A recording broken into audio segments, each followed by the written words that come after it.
Hello, Tiger Nation. Tonight we have the Arlington Tigers facing the Bartlett Panthers in what should be an intense matchup. These teams come into this game red hot. Both are top 15 in the state. However, Arlington won all 3 matchups last season. Arlington comes into this game with only 1 loss, while Bartlett is 12-4 with all but one of their losses coming to nationally ranked opponents. This is a rivalry game that you do not want to miss. Bert Lyons and Jake Stoop have the call. It's the 11-1 Arlington Tigers facing the 12-4 Bartlett Panthers next on AHS Tiger Line.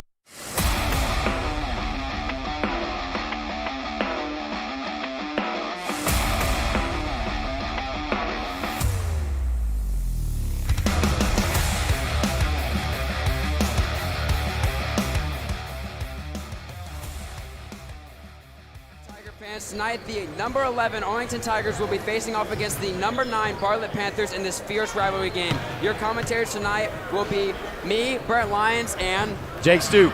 So, yeah, tonight we have the Arlington Tigers facing the Bartlett Panthers. What are you looking for? Man, these are both top 12 teams, top 15 teams in the state. Both of them have played really good competition when they've gone nationally, and I'm just really looking forward to see both really good teams collide in what should be a good matchup. And we have a lot of fans here tonight, lots of support for this game. It is a huge rivalry game. Indeed, Arlington and Bartlett has gone back for a while, so it would make sense that there's lots of fans here to enjoy this game, and when both teams are good, it's really fun to have a good time with it. So. Oh yeah, for sure. It's really good when you've got a good crowd that hype you up, like we got these cheerleaders behind us, but I'm so ready for this game. I'm ready to see these two really good teams collide, so yeah, I'm looking forward to it. So speaking of the game, key players. So when you think of key players, you have to think of, for Bartlett, Valerie Collier. Oh my goodness. She is a 6'5" center, averages 15 points a game, around 8 rebounds and a block. I mean, she has offers. She's a junior. She has offers from SEC, Big 12, Big 10, basically anywhere you can imagine. So that's what I think when I think of key players. What do you got? Oh yeah, this girl on tape is looking very impressive. As she said, 6'5", really mobile. She's got fast feet, quick hands. She's got really good IQ in the paint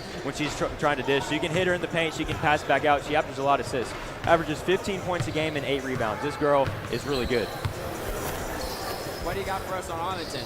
Arlington, man, we've talked about this before, but they have really good seniors. You've got a Lindsay Long, you've got Taylor Dupree, you've got Bria Hampton, you've got all these people that are really good, and these girls are what's going to win you games. When you're in really good games like this in the district, this is what you want. You want those seniors who can lead you in the right way, and they've been in these situations before because Arlington has been really good in the past. So I'm really looking forward to see how these seniors take a step up and lead out in the best way possible. Oh, for sure, for sure. And there's lots of really good players here tonight, not just the ones that were mentioned, but just the entire teams. These two teams are very, very deep, so it should be very, very interesting coming into tonight. Yeah, I mean, we've mentioned it where both teams have a national schedule, and they're both coming in really good. Bartlett, as we said, 13-4, and Arlington is 11-1. Both these teams have really good records, and both of them neither want to lose. So you're in a rivalry game with this high intensity and this big of a crowd.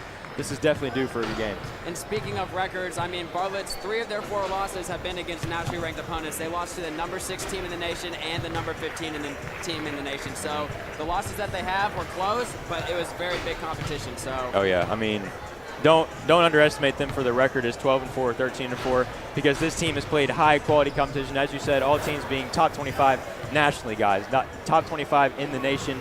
This team is battle tested. They've lost some good games, which should give them motivation, and now they know how to win because they've lost those big games.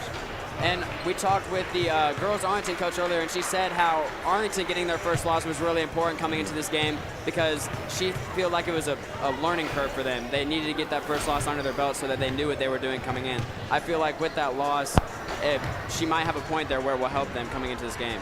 I mean, you see this in college basketball and the NBA. It's pretty much impossible for a team to go undefeated, and once they finally lose that first game, that's when they propel and they keep going on that win streak. So a good loss and a hard-fought loss is definitely something that you want. If you have a good team, you feel like you're bound to lose, but if you get that loss under your belt, then you just have all the motivation in the world to keep winning. Oh yeah, 100%, and we're still getting ready for warm-ups here. We're going to see some really, really good basketball later on today, but we've already talked about key players, but I mean, talk about coaching a little bit. How do you feel about this coaching? Well, you've got the coach for Arlington. She attended Southwest Community College in downtown Memphis, and then from there she was the first woman ever to be drafted from a community college, went 8th in the 2007 draft to, I believe, the Houston Comets. I'm not really you know, an expert on WNBA, but then won a championship in her rookie year in Detroit. Like, this girl has been everywhere, and she's coached for multiple schools in the Memphis area. So this is a girl, you see this in Penny Hardaway as well, where they play in Memphis and then they come back and try to support the city in the best way possible. I think we're starting to see lots of the athletes around Memphis really be drawn to their hometown and coming back, which is really, really good for our city. We had a lot of big names, like as the Arlington head coach, who went pro, came back, and she's representing her city really well. And then what about Bartlett? What do we have for Bartlett? Oh, Bartlett. I mean, the Bartlett coach is a big name around here too as well, because he actually coached at Arlington and left to go to Bartlett about 2 years ago when the COVID thing started to happen. So this is, for Arlington, this is kind of a game where you just want it bad more than any other games, because not only is it a rivalry game, but you had a coach leave in the midst of a tragedy. Yes. So. And both of these teams get back to normal season, kind of. Last year wasn't really the same. This year, everything's starting to get back to normal. So it's a really, really big game, considering we're kind of renewing this rivalry with the fans element added back into it. Really didn't have that. Speaking of fans, how big do you think they'll play tonight, as this is a game at Arlington some score? Oh my goodness, the fans will play a huge part in this. I mean, in other games that I've seen at least, there haven't been as many fans, but this game, you've got both sides. You've got Bartlett students here, you've got Arlington students here. Everybody's hyped up for this game, so I'm ready. And then we talked about the coaching as well. The coach for Arlington, or the coach for Bartlett, came from Arlington, so this is just another added reason for them to play well. So I'm really looking forward to it. Yeah, basically we have a lot of really good reasons why you should tune into this game tonight. I don't know. There's lots of things that could be said about it. We've hit a lot of points on it. So. And we can't talk about the record last year. Bartlett went 14-16 last year. Not the best years, especially with the first-year head coach. But then this year they come out and they're, 12-4, 13-4, I believe? 13-4. So both teams are really good. Both of these teams can make a run in state. So it's really good to see them get an early matchup this year. And a really good testament to Bartlett's coaching. 14-16 last year weren't really a prominent program, but they picked it up, and they are now 13. Yeah, they're 13-4 and having a really good season. Speaking of really good season, keys to win the game. What do you think Bartlett's key to win the game is? Keys to win the game. They need to win the rebounding battle. You've got Valerie Collier, who's a 6'5" center. She has to play well. In the past, she's averaging 15 and 10, 15 and 8. So this girl has to have a big game for them to be successful. So you got to look for her to, put her mark on this game early. What are your thoughts about Arlington? Arlington. Man, I mean, as we talked about earlier, they've got 4 really good seniors that lead this team well. So I say they're a really fast team as well. So they need to get out in transition, really get buckets, and turn and control the pace, I would say. And getting out in transition in this game is going to be very, very important with a very good and talented center that Bartlett has. Getting out in transition, keeping her off the block, making sure that they can get shots when they come. That's going to be very important if Arlington wants to hang around this game. Oh, exactly. I mean, transition buckets and fast break buckets are a lot easier when you get the rebound. But if you've got a 6'5" center down in the paint, it's a little bit harder. So Arlington, girls like Taylor Dupree and Bria Hampton, those are the girls that really need to step up tonight, because those are the taller girls that we have. I believe both of them are 6'1" seniors. So they really need to step up and really use their body to get those rebounds. 100%. I mean, if you think about key plays, key players, the entire team will be an important role. It's going to take everybody to win this game. It should be a really good competition, really, really good deep matchup. You're going to need all your players to bring their A game if you really want to compete. Yeah, I mean, you can show up good, but it's really who wants it more. It's really who comes in with the most fire, especially in this rivalry game. In rivalry games that you see in college and the NBA, both teams can be talented, but the team that comes in and wants it more and makes those hustle plays to win the game is usually the team that comes out with it. So we're going to see early who really wants this win. 100%, and heart is really what this is all about here. You can have fun in a game, you can have the most talent, but whoever has the most heart in a rivalry game, that's who's going to end up winning. Exactly. I'm not going to call this Duke or North Carolina or anything like that, but if you're talking about high school in the Memphis area, this is definitely up there with them. So, yeah, I'm really interested to see what happens. Can't wait for this game. We're about to get into starting lineup, so I'm just pumped, Brent. Oh, yeah, 100%. I mean, you think of Duke, North Carolina. For the Memphis area, you're 100% right. Bartlett and Arlington. For the students and the people that go to Arlington and Bartlett, this is definitely one of the key matchups on their calendar that they always want to go to. So we enjoy it down here. Oh, yeah. We definitely love it. We're ready to go. We got about a minute on the clock, so let's go. Let's get into it. Let's start starting lineups, all right? All right, we've got the starting lineups for the Bartlett Panthers. Number 1, senior 6'1" forward is Maya Pratcher. Number 5, Carrington Jones. She is a sophomore 5'8" point guard. You got number 10, Nevia Scott, junior 5'7" point guard as well. Candy Claybrooks, number 11. She is a senior. She is 5'6" and also a point guard. Then you've got the big center, Valerie Collier, down low. She is a junior, as we said, 6'5". And then for your Arlington Tigers, we started off with your sophomore, Tierney Kelsley. She is number 10. She'll be wearing number 10 tonight. Junior, Britney Wells, she wears number 4, along with Lindsay Long. She is a senior, 5'8". She wears number 12. Taylor Dupree is a 6'1" senior. She wears number 22. And to round it out is Bria Hampton, the 6'1" senior. She will be leading your Arlington team tonight.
So just getting out of these starting lineups, took a quick pause for our national anthem, of course, but getting ready to get into this game as they will be announcing the starting lineups to the people that are not here. But we do, if you're just joining us, welcome you to our AHS Tiger Live's live production of the Arlington Tigers versus Bartlett Panthers game. Again, if you're just joining us, this is a very huge matchup for the Arlington Tigers. Speaking of huge matchups and huge players, the starting lineups on the board for you right now, just in case you missed them, just to give you just a glimpse of some of the very talented players we have here tonight. Oh, yeah, and both these teams have led them to fantastic records when you think about district play. Both of them are 3-0 in the district that they are in, and this is going to be a huge game when you're talking about later in the season where you have to have those rankings to line up where you are in the state tournament. So this game is absolutely huge when you're thinking about the state tournament later in March. And thinking about the state tournament, we know it's a couple of months away, but assuming these teams stay the way they're going, they're going to be some big contenders going into the Tennessee State tournament later on this early winter. Oh, yeah. I can't wait to watch that. I can't wait to see it. Arlington coming off a heartbreaker last year with just a bunch of drama concerning coaching and just they were banned actually from that tournament that year last year. So they definitely want it a lot more this year, especially when they have 4 seniors that are absolutely amazing. I keep saying 4 seniors, but those names are Lindsay Long, Taylor Dupree, Brianna Hampton, and Miss Coburn. These girls are absolutely fantastic. Coburn coming off the bench, but the others are starters. Look for them to make tremendous impacts in this game. Seniors, very important in this game. Lots of very good ones, especially. We appreciate what they have done for our team, as we are one of the best teams, 2 of the best teams in the state right now. And of course, we can't wait to see what this game has in store for us. Hopefully, we have a really good close one. Comes down to the last shot. Yeah, I mean, you talk about experience with Arlington's 4 seniors. On the Bartlett team, they have, 1 to 2 seniors? This team is not experienced, and the ones that are playing primarily are not the experienced ones. They're more juniors and sophomores. So when it comes down the stretch in a game that we think it will, is that going to matter? Well, I mean, I feel like it comes back to a testament of coaching again, because you have these young players that are kind of taking the star role on their teams at an earlier age in their high school career. So I feel like testament to coaching, especially because it is not easy to get players that are younger and just getting into your program to be so incredible in leading the team. But he's done a very good job of doing that. Oh, for sure. We're just about to get you tipped off here between the number 9 Bartlett Panthers and the number 11 Arlington Tigers. There's the tip-off. A little loose to start the game. But number 23, Bria Hampton, will take it up. Quick shot for number 10, Kelsey. We'll see if Arlington is going to work it around the baseline here to start. Yeah, Arlington getting into their offense early. They've got 3 guards on the outside with a short corner and guy flashing to the lane. This is an offense that's really going to work on this man-to-man defense that they're playing. And you see early Arlington continues to go towards the outside. Double dribble called. Turnovers are not the thing you would want if you're Arlington to start this game out there. They like to play quick. They like to get shots up on the outside. Turnovers is not what you need. Yeah, I mean, you can have as good offense as you want, but the defense of Bartlett able to disrupt the backcourt of Arlington. That's what led to that turnover there. They work a little press for Arlington, but Bartlett easily breaks it. Claybrook has the ball around the left wing, dishes inside to number 1, Pratcher, who will miss the layup. The ball's tipped around for a little bit, but Bartlett will clear it out back to Claybrooks. And early you see this rebound battle coming into form. This is something that's going to be very important in this game. You had 2 chances for an offensive rebound for Arlington on that last possession, and they got it, but led to the turnover. But this is going to be something that's very important. Some issue with the ball, maybe. Number 10, Nevia Scott called out the ball at half court. Some issue with it, maybe. They paused the game for that. Sort of ironic that it was happening when they were pressing her by half court, but hopefully they get that situation fixed. And we talked about size just a second ago. You can see how outsized the Arlington Tigers are to start this game. Lots of bigger bodies here for the Bartlett Panthers. So getting those key rebounds, keeping them off the offensive board is going to be extremely important, like you said, of staying in this game. And Bria Hampton with 2 of those early rebounds. She is actually an Austin Peay State commit, so this girl's already going to be playing D1 basketball. Let's see if she shows that tonight, especially when we have scouts here. Yeah, like the Bartlett coach has said, he said that they have had big school scouts every game. What a nice pass into the lane. But it is blocked by Taylor Dupree. That defense is going to be very important as well. Defense wins championships is the old saying, and it is going to be very important here tonight. Yeah, that old cliche can test true to any situation. Taylor Dupree, so long, she's able to get that block on the big guard. Bartlett runs a little press too, but Britney Wells with the slick handles is able to break that fairly easily. Taylor Dupree will kick it over to Alyssa Long, but Britney Wells now has the ball back on the outside. She's trying to get a screen. Fumbles the ball, looking for someone. Long has it. Inside for a little baseline floater, no good. And who else than Collier will get the rebound? She will give it up to Clay Brooks. Clay Brooks will tape it up now. And even on that broken possession, Britney able to break the trap and hit a Lindsay for a decent shot. That's something that you really love in Britney. She is really a complete point guard that you want. In the transfer from Houston, that's exactly what Arlington needs. And not necessarily, as the first bucket of the game goes down for Jones, not necessarily, the pass was perfect. You just need to work on making the shots. You couldn't have asked for a better pass, breaking the trap, being able to get somebody open. You just got to work on making that shot. Britney Wells will have the ball on the top of the key. Long is looking for a pass. She gets it. Fouled on the play. She airballs. And I think that play right there shows the magnitude of this game. Lindsay, typically someone who loves to drive the ball and get to the basket, but there she pulled up on the free throw line. Seemed like she was a little nervous with the 6'5" center and Collier down low. She's definitely making impact even when she's not touching the ball. Every right to be nervous. If I was driving down the lane and I saw her, I'd be nervous too. 6'5" center, no joke. Well, nonetheless, she knocked down that first free throw, looking to tie up the game. Free throws early are a way to get the jitters out in a big game like this. She makes both the free throws, so it's even now, makes up for the missed floater earlier. Arlington will stick in this 2-man front press with a 2-man back. Outnumbered here, but number 10, Nevia Scott, throws it away. Yeah, it looked like she got caught in between passing it and faking the pass and go up for the layup. And the defense there down low by Taylor Dupree was able to cause that turnover. Good defense by her twice in 2 back-to-back possessions. Britney Wells showing off the handles again, doing a very good job taking up the ball for the Arlington Tigers, as Maya Pratcher will hit it out of bounds. It will remain with Arlington as Long will pass it in. And Tierney Kelsey, look for her to get involved. She's the leading scorer on this team, averaging 14 points a game. If she doesn't get involved early, Arlington's going to have a rough time winning this game. Kelsey did just kick it over to Hampton, who was looking for someone. Foul is called on Arlington. 3 seconds. 3-second violation in the paint. That goes on Bria Hampton. Another broken possession due to Bartlett's amazing defense. Just got caught standing in the lane. Bartlett running a little quicker. Over by the left baseline. Another great defensive play by number 22, Taylor Dupree. I think they get him with the foul this time, though. We talked about Collier's presence down low, but they need to stop underestimating Dupree. She has had 2 what seemed like clean blocks down low. They're going to call a blocking foul, it looks like, on number 22, Taylor Dupree. She has done a good job so far of guarding Collier, the 6'5" center. She didn't get the positioning she wanted there, kind of took a tumble, but it's going to be very key to keep her out of this game if Arlington wants to win. That's just one of those fouls that you hate to see.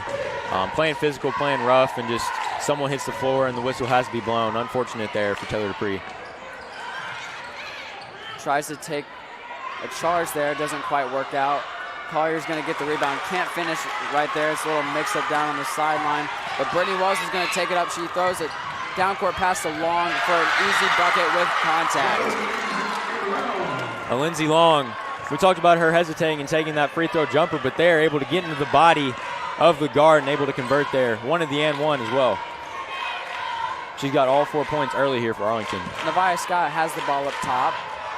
She's looking for somebody, backing up towards half court again. Swings it over to Jones. Jones is going to pass it into Collier. Collier working inside. A nice little spin off the backboard. What a shot. Collier there attacking Dupree early in this game, because if they get her out, who's going to guard Collier? I mean, great coaching there from the coach of Bartlett. This is something that you definitely want to see. Britney Wells takes a three. A little step back. That's no good off the bottom of the backboard. Clay Brooks is going to take it up. She's moving now. Throws up a little floater with contact, no good, but she gets her own rebound back. She's looking for somebody. She finds Jones on the outside, slips up a little. The ball's loose. That was Hampton, number 23, getting her hands on the ball. Little floater up for number 1, Pratcher. That's no good. The ball is loose again down low. It's going to stay with Bartlett. Lots of loose balls right now out for this game. Not really good at keeping a handle on it. Yeah, what a block by Bria. It's getting very physical down low, and this is only something that you want to see in a rivalry game. This is awesome. Ooh. That's going to be number 10, Nevia Scott, knocking down the three with a little stare down afterwards, letting everybody know she's in business now. Nevia Scott coming in, second leading scorer of this team. Look for her to get involved, averaging 11 points per game. She's a shooter. Ill-advised pass there from number 10, Tiersa Kelsey, for an easy layup. Easy layup there for number 1, Maya Pratcher. And when they're able to disrupt on the defensive end and get out in transition, this is something we talked about for Arlington. They love to play fast, but when you play a team like Bartlett who's been battle-tested against these very good opponents, this is something that you don't want to see if you're Arlington early. And speaking of how this game has gone, go back to coaching again. And speaking of coaching, let's go to our Bartlett coach introduction. So, Jake, we can talk about Bartlett for a second, obviously. On Bartlett's side is Coach Shapley, who actually is a former Arlington coach, like we talked about, who left after 2020 season due to the COVID issues.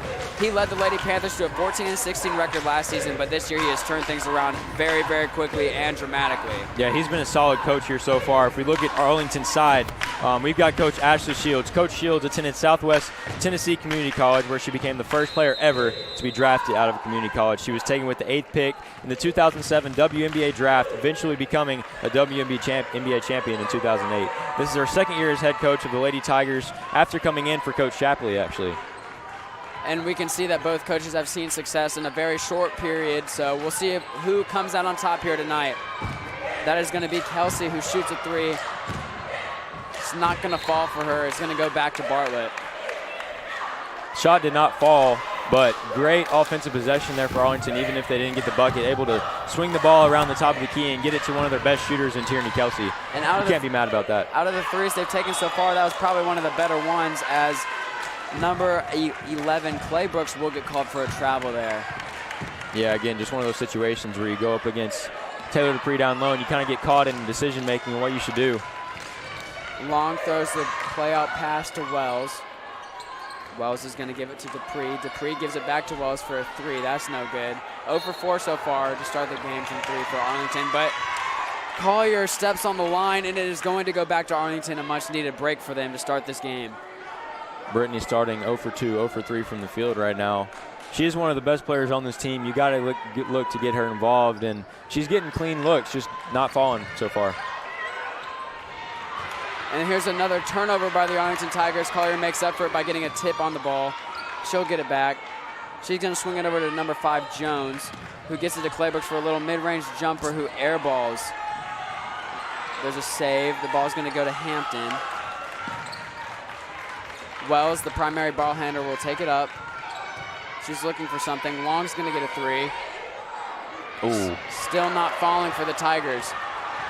Fast break opportunity here. Let's see what Bartlett does with it.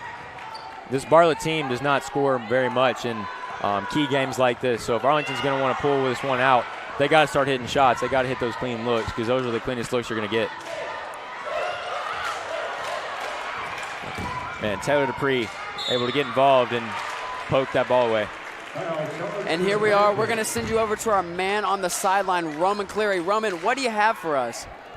Well, guys, you can sense the energy here in this big-time rivalry game, Arlington versus Bartlett. In the starting lineup intros, Bria Hampton pulled the team into a video selfie during all that commotion. The cheerleading sections you can see right here, they're going virtually at war with each other, seeing which one can be louder, and you can sense that energy on the court as well. It's been a huge time defensive battle so far, very, very physical, and at this point, it looks like the team that's going to win the game. It's not even about which team makes the most shots, it's about which team can get the most shots up. Back to you guys. Well, Roman, thank you so much for that. Great job over there, our man on the sideline. We enjoy having you with us. And he is absolutely right. It's not necessarily about who makes the most shots, but it is indeed who will get the most shots, because so far this has been a defensive matchup. Yeah, defensive matchup indeed. Both teams trying to control the rebounding battle. You can tell both teams definitely stretched that before the game started. That is going to be another three for Nevia Scott. Another stare down to add to her resume, as Britney Wells is going to try to pick up the pace a little bit and work towards the baseline. She goes at it at 3 Panther defenders, but nothing there.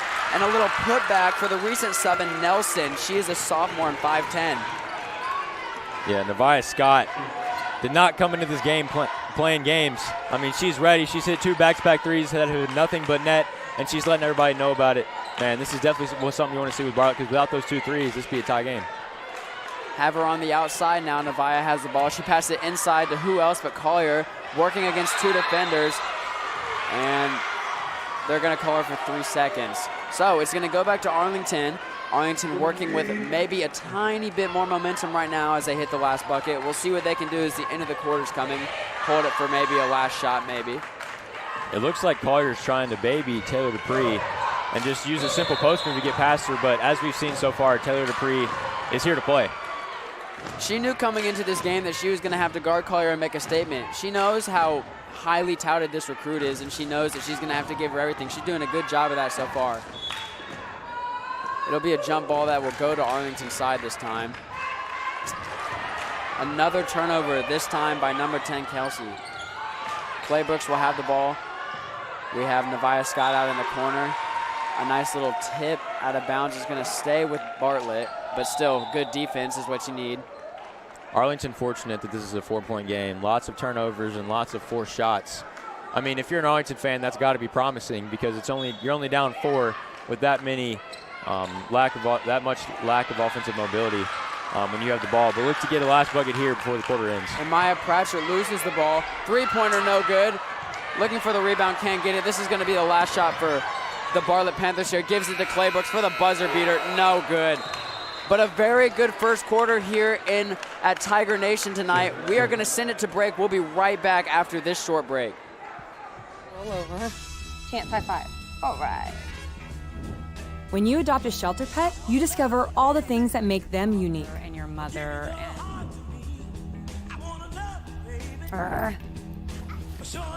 I am totally a hot person. Right, guys? Thanks for being honest. They're a little bit of a lot of things, but they're all pure love. Adopt pure love at theshelterpetproject.org. Welcome back, Tiger Nation. We just wrapped up the first quarter, but let's take a time to talk about one of our sponsors. AHS Tiger Life's coverage of Arlington High School basketball is brought to you in part by Little Caesars, now serving crazy calzones. Pizza, calzone is both hot and ready, and by Arlington Community Schools. Think, create, achieve. Again, this is a broadcast entirely composed by students here at Arlington High School. We take pride in what we do. We have fun with it. This is an entirely student-led production, so for the people behind the scenes, we thank you for all that you do, making this setup possible. Make sure to take time and shout out all the people in the comments that worked really, really hard for this game to happen. Yeah, and doing things like this allows us to be able to see these games for free and be able to commentate. I mean, this is so much fun, and I love doing this and seeing both these teams play pretty tight in the first quarter. Let's look to see them loosen up and get out transition and get some buckets. And speaking of fun, the second quarter is underway, like you said, and it will be Claybrooks with the ball to start out. She's looking to pound it inside, gets it to Cario, and it's going to be a little draw foul here by Long. Sticking with mostly the same lineup for Bartlett coming in, very few subs. They stick with Nevia Scott and Claybrookes and Collier. It looks like they have brought in number 14, Brooklyn Spates, I believe, and then also they will keep in Maya Pratcher. So there's only one person that has been subbed in for this Bartlett Panthers squad. And a little nice mid-range jump shot from Maya Pratcher to start off this second quarter. And if you look at Collier, she has looked uncomfortable so far in this game. Usually she's able to have her way and have her will, averaging 15 and 8 a game. But so far, Arlington's been able to contain her. Long will take the ball up off the right side wing. She dishes it out to number 10, Kelsey, who gets it right back from Long. You look at this defense here by Nevia Scott on Tierney Kelsey. She's been able to hold her to 0 points so far. Lost the handle a little bit, but Long will throw up a shot, little floater, it's no good. And Claybrookes is going to have the ball on a downhill fast break who just throws it right over the backboard. I mean, she's had a couple possessions where she's drove into the paint, and then her decision-making is just, failed to be there. She doesn't look like she's playing very comfortable right now, especially on the defensive end. I've noticed that she's holding her arms in a very stiff position. I feel like she needs to loosen up a bit and get into the game. Have fun with it. Yeah, and Coach Chapley obviously noticed that and took her out of the game. Give her a little breather to think things over and talk to the coach. And number 10, Kelsey, will throw a pass straight in to the Bartlett hands. Another missed layup there by Bartlett, but it will stick with them.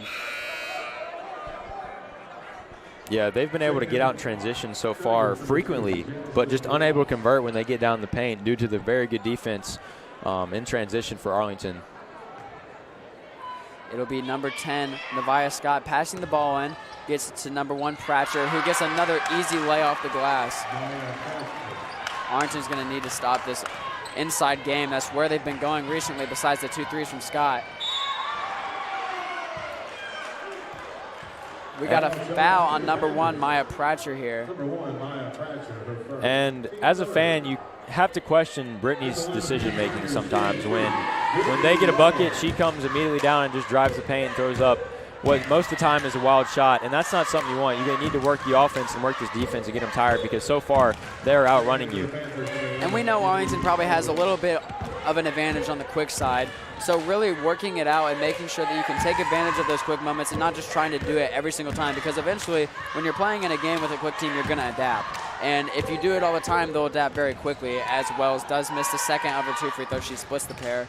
But you have to be able to turn it on and turn it off. You can't be going all the time, because then you're going to wear yourself out. Bartlett has done a good job of adapting to Arlington's fast play early on. It's going to be Collier with a 3. It doesn't quite get the bounce she was probably hoping for off the glass. Collier just looks uncomfortable everywhere so far. And Arlington continues their cold streak from outside of the paint. They haven't had much luck out there tonight, but it looks like it will remain Arlington ball, and Wells will be the one to pass it in. A recent sub, Jasmine Ross in for Arlington. Watch her. She likes to shoot the ball a lot, and she's very good at it. Watch for her to get involved in the shooting game.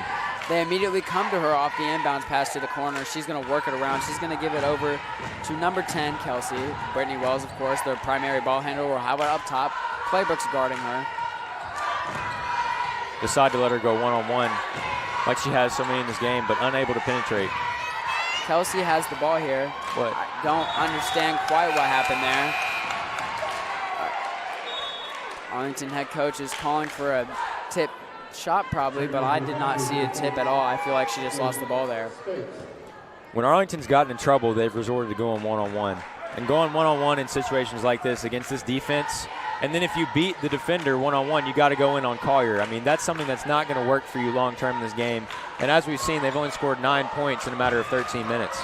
And something to take note of now for you fans watching at home is that Collier is now subbed out of the game. So this is a prime opportunity for Arlington to take advantage of maybe a little less size. They're going to have to really get some shots in the paint. If you want a chance to get going in the paint, this is probably the time to do it when you have your best player sitting. As Claybrookes will miss the first free throw. A couple substitutions here for the game, bringing in some starters back. I think they're going to be running with their almost entirely starting group with the exception of Jasmine Ross. And you can see they bring him back in to Lindsey Long to get all the starters back in the game besides Jasmine. This is definitely a situation at the end of the half where you want to take advantage. number 14, Brooklyn Space, tried to get the foul. Didn't quite work out, but it will be a missed shot for Hampton. Hampton recently subbed back into the game, and here's Nevia Scott, another three, another make, and the mean mug with the celebration. She is 3 for 3 from 3 now, and she is loving every moment of it. A really good pass to Ross, but it's going to be no good as the momentum is all on Bartlett's side. It'll be a jump ball that'll go to Bartlett. This girl is absolutely on fire. Nevia Scott with 9 early points. 3 straight threes in a row. She has not missed from the field. You got to step up on her going into this game, going into the rest of this half. This is going to be a key stretch for Arlington. Like we said, Collier is sitting the bench, and right now it doesn't look like it's making much of a difference. Able to get clean looks, just shots are not falling right now, and it's just one of those halves for Arlington. Wells is looking, she kind of gets doubled, but she will get it out to Dupree. Dupree looking in the post, back out to Wells, nice little skip pass over. Wells throws up a floater, that's no good, but Dupree will get the rebound back and a nice easy layup, one of the easier shots that have been taken tonight. Yeah, easy shot because of Bartlett's laziness and they're getting more comfortable on the defensive end, the less Arlington is scoring, and that's something that they need to take advantage of. Scott throws the pass to Jones. Scott will have it back, the sharpshooter, as Collier is going to come to the table now. Swinging the elbows, I think, a little for number 5, Carrington Jones. Yeah, Carrington Jones with just that careless foul right there, getting into the body of Lindsey Long. That's something that's going to be called every single time. You cannot do that in a game where you're seemingly losing control and losing momentum. And speaking of Jones, she will now be subbed out for the 6'5 center, Valerie Collier. She is back in the game, and momentum will probably swing with that, but Long gets a wide open three-pointer, and she airballs. Three-pointer's not falling tonight as Claybrooks is out on the break. Running a 2v1, they call a foul on what appears to be number 4, Britney Wells.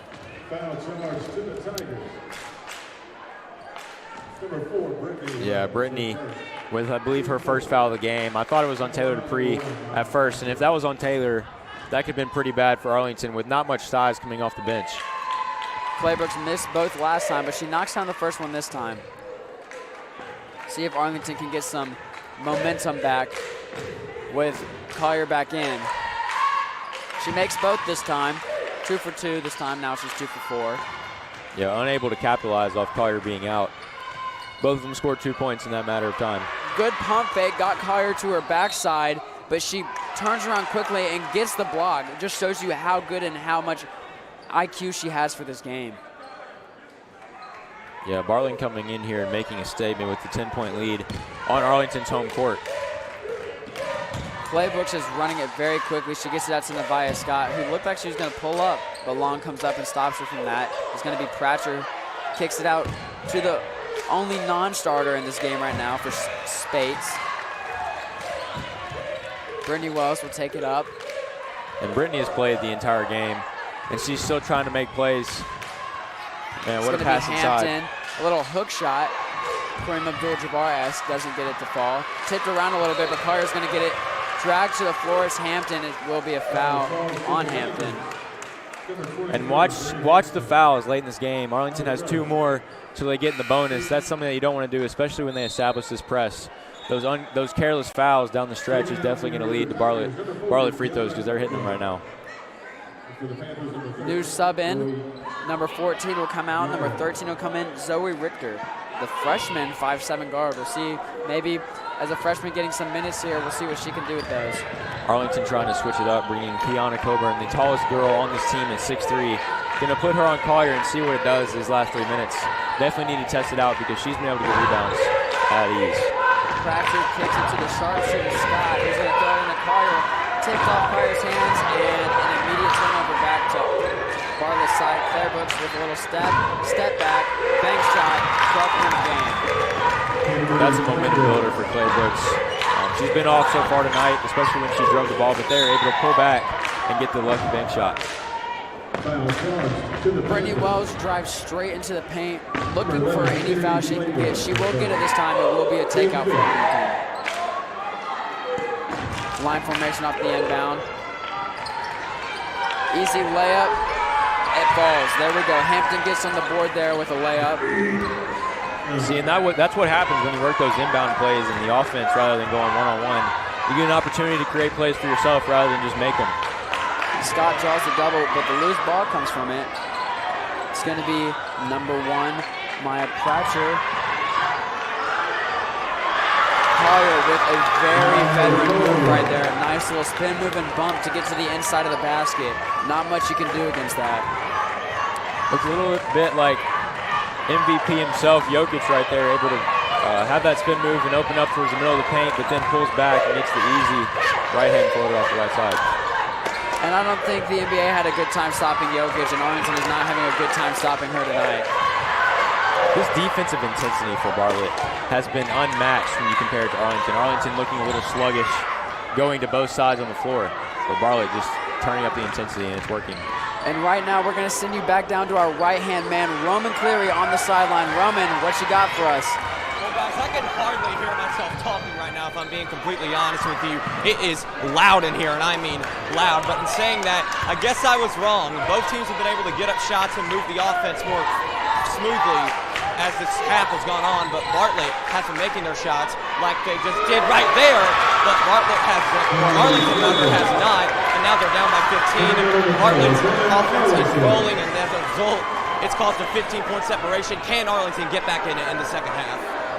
And Roman, you are rolling tonight with those sideline reports, doing a great job. Arlington is now down 15 off a 3 by Claybooks. We're going to send it to break. We'll be right back in a moment. All over. Chance high five. All right. When you adopt a shelter pet, you discover all the things that make them unique. And your mother and...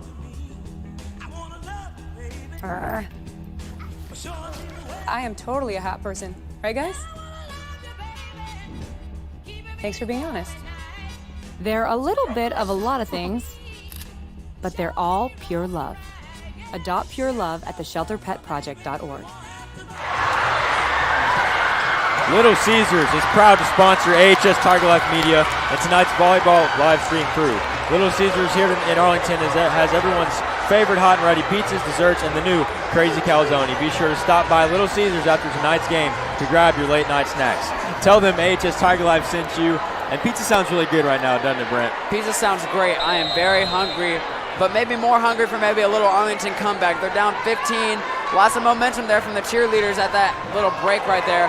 And a little cross there for Long. Kicks it over to recent sub-in.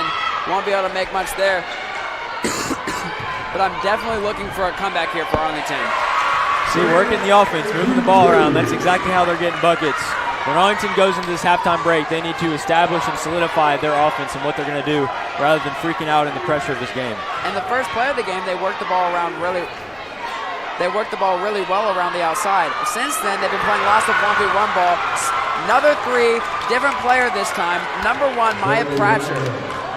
And we talked about earlier how Arlington was pretty fortunate that was a 4-point game because Bartlett wasn't hitting shots, but you see that once Bartlett starts hitting threes, it's pretty hard to keep up with it if you're not scoring yourself. And there's the first 3 for the night. That is Kelsey, who will get Arlington on the board from 3-point distance. It is around 1 for 10 for them tonight. Hopefully they can ease that up in the second half. But under the baseline shot for Claybooks, it is very intense in here right now. It has gotten way louder to end this quarter. It's going to be a jump ball. Should go to Arlington though. Back to Bartlett, actually. Shapley first, right? I'm interviewing Shapley first, right? We need... That's what Blake said. I'm interviewing Bartlett's coach first, right?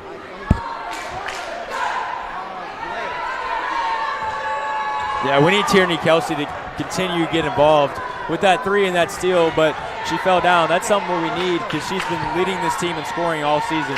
We need her to definitely show up in the second half. It is going to be a last shot situation for the Panthers. We'll see if Arlington can hold him here. Claybooks will get another final buzzer beater, and it goes in. And there it is. What a momentum for the Bartlett Panthers to end the quarter as Arlington runs immediately back to the locker room. What a crazy shot to end the quarter, but we are going to send you straight to break. We'll be back after a few messages. All over. When you adopt a shelter pet, you discover all the things that make them unique. And your mother... They're a little bit of a lot of things, but they're all pure love. Jason, let's go see your room.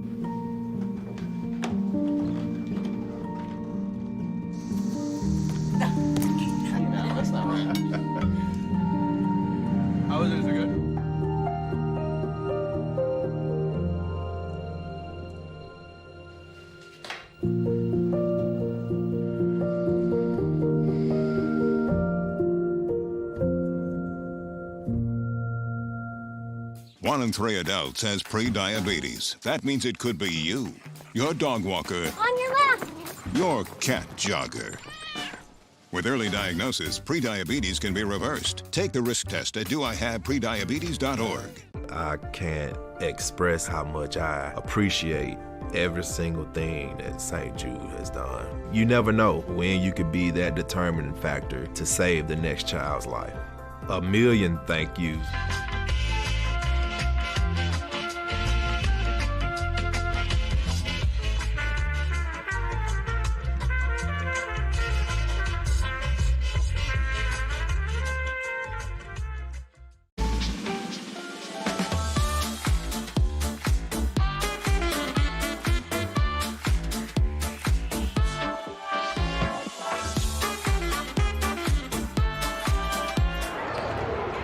Back. This is a 16-point game.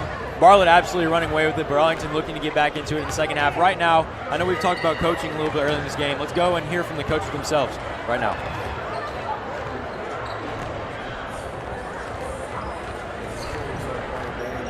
We may be lucky to win 6 games just because I knew, the caliber of teams that we were scheduling and playing on a nightly basis. And our girls have really responded. They've done a great job gelling with one another and meshing and figuring out our system and figuring out our program. I've always been around high-level kids. On the boys' side, I've had several professional athletes that I've coached. I've coached a ton of guys that have gone on to play college basketball. On the girls' side, it's been the same thing. There's just been a ton of talent that I've been around, and I'm thankful for that. A lot of people say that, well, you can't coach without talent, you can't win games without talent, and I agree 100%. You got to have talented kids if you want to do things special when it comes to results. And so, I've had some really good players, and, I would say the success that myself and my assistant coaches and our programs have had with those successful players has stood out, I think, here in town, and has made people that have kids that are successful, want to come be a part of what we're doing. All right, guys, that was a great coach interview we got with Blake Beveridge, the producer of the show, with the Bartlett head coach. But we are now going to send you to another break. We'll be back right after this with the Arlington head coach interview. I can't express how much I appreciate every single thing that St. Jude has done. You never know when you could be that determining factor to save the next child's life. A million thank yous wouldn't be enough. Okay, Dad. 1, 2, 3.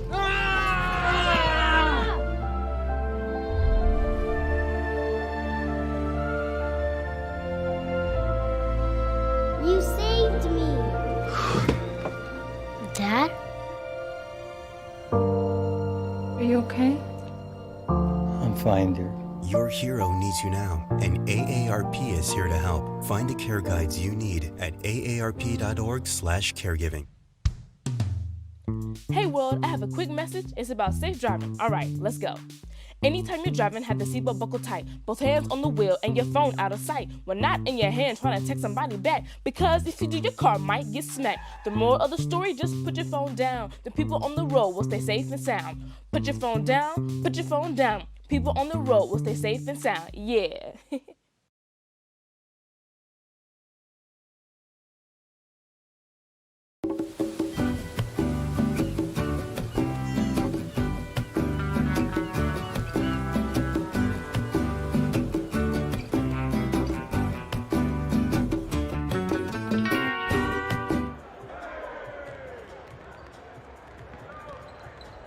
The Arlington head coach interview, and as I said, welcome back. We're going to send you straight to our Arlington head coach interview. I have a unique team. What I've recruited and brought to this program, everybody's just kind of special in their own way.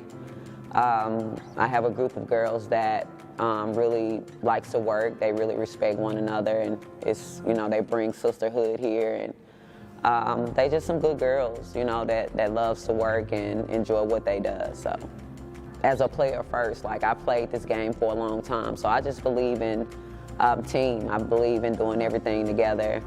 It's no I in team. I've always believed that. That's just what I go by, and I just kind of mold them and just to playing together and just playing team basketball, and that's just how we get the job done. You know, we get it done with everybody, not just one.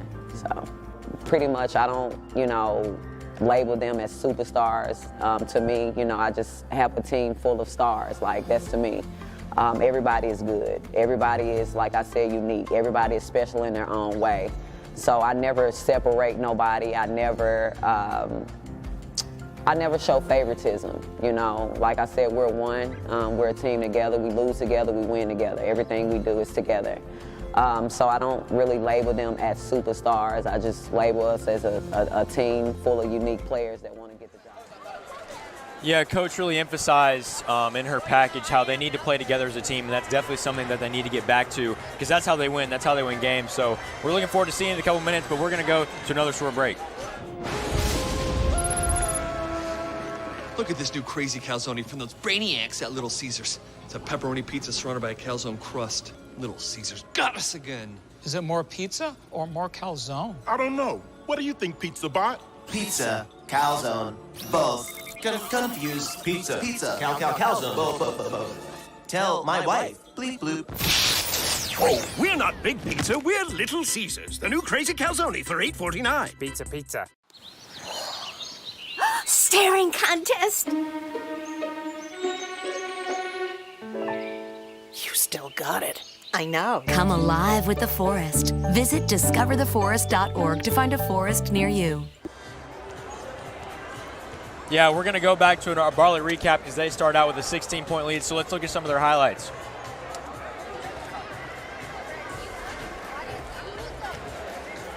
Yeah, right here we've seen Nevia Scott make impact on all sides of the offensive end, hitting 3 straight threes and just staring them down after those threes, but then able to dish it out for good assists as well. She has been somebody that we didn't really see at first on tape, just looking to show out. We thought it was going to be mostly Collier, but Nevia Scott able to wreak some havoc on both sides of the floor.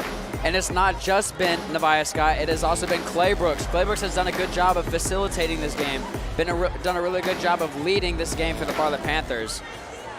I mean, Bartlett's been so impressive.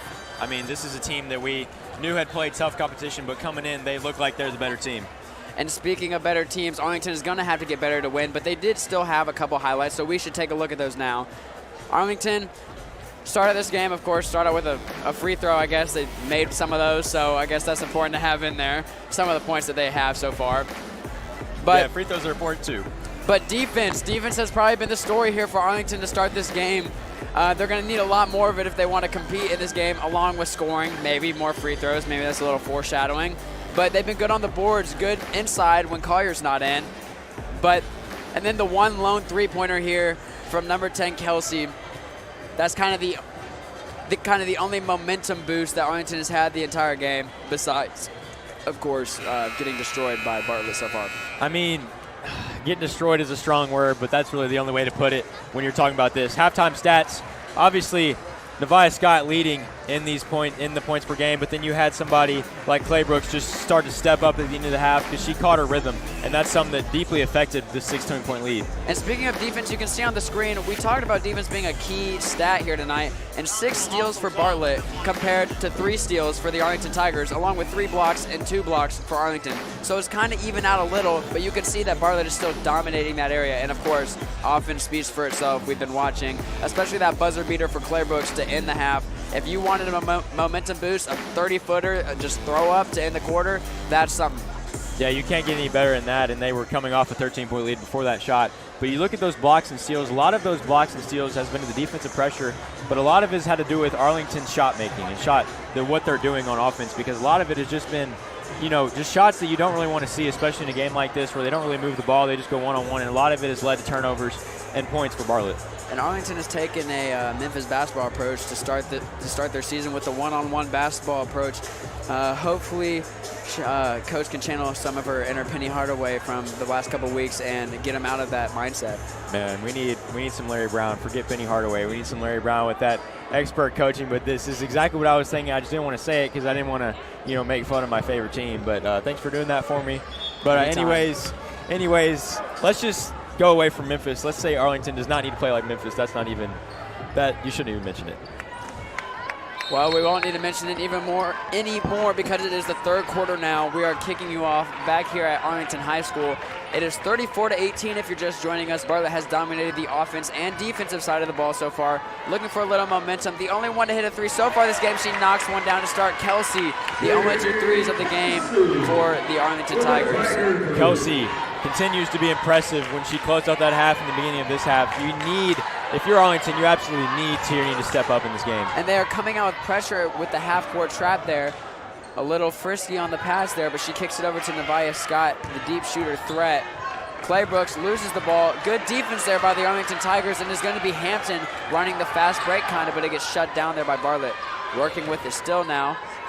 Britney Wells has it. She dishes it over to Long inside to Hampton. Oh, what a gets cut. A nice little cut there.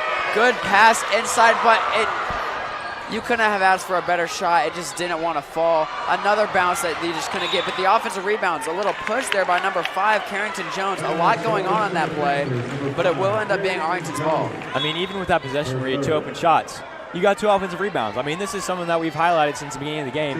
You have to be able to get offensive rebounds against this team because not every shot's going to go in with those 2 unlucky rolls, but you have to be able to capitalize and get the ball back, and that's what they've done so far. Well, and of course you'd rather make the shot at first, but if you get the offensive rebound and you have an opportunity to make a difference on it, then that's a plus going into a game where you're down 16 and a half. Quick fast break, that's probably going to end up in some points. As it does, it'll be Bartlett up 15 now. Trying to work very quickly now. Long will take it inside.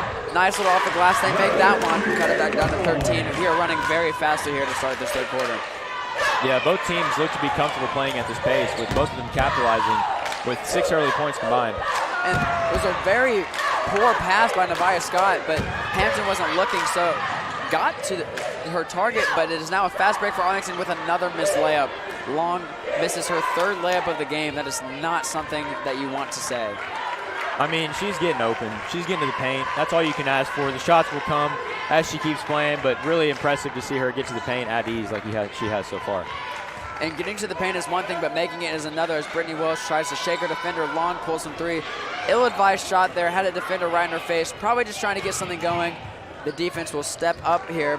It'll be Kelsey on the ball handler, Clay Brooks.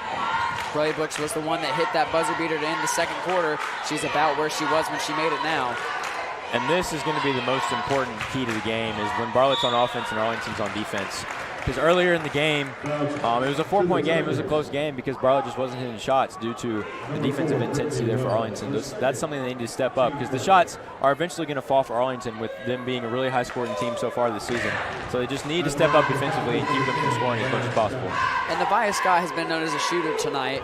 She hasn't really came inside the paint, so when she does, it would not be advised that you foul her. Knowing that she's a shooter from 3-point range, I would assume that she can hit her free throws. So maybe giving her the little bit of contact, showing her that she doesn't belong in the paint and that you gotta big body up and get her out of there, making sure she stays on the outside. Definitely did not want to foul her there. I mean, that's the effect she's had so far. When someone hits 3 straight threes, you got to step up on them, and that leads to them able to being drove to the paint. And that's what she got there with 2 free throws. And a loose ball off the rebound. It appears that we have an injured player down. It looks like it is number 1, Maya Pratcher, but an easy layup down at the other end. No timeout call. She is laying there in pain.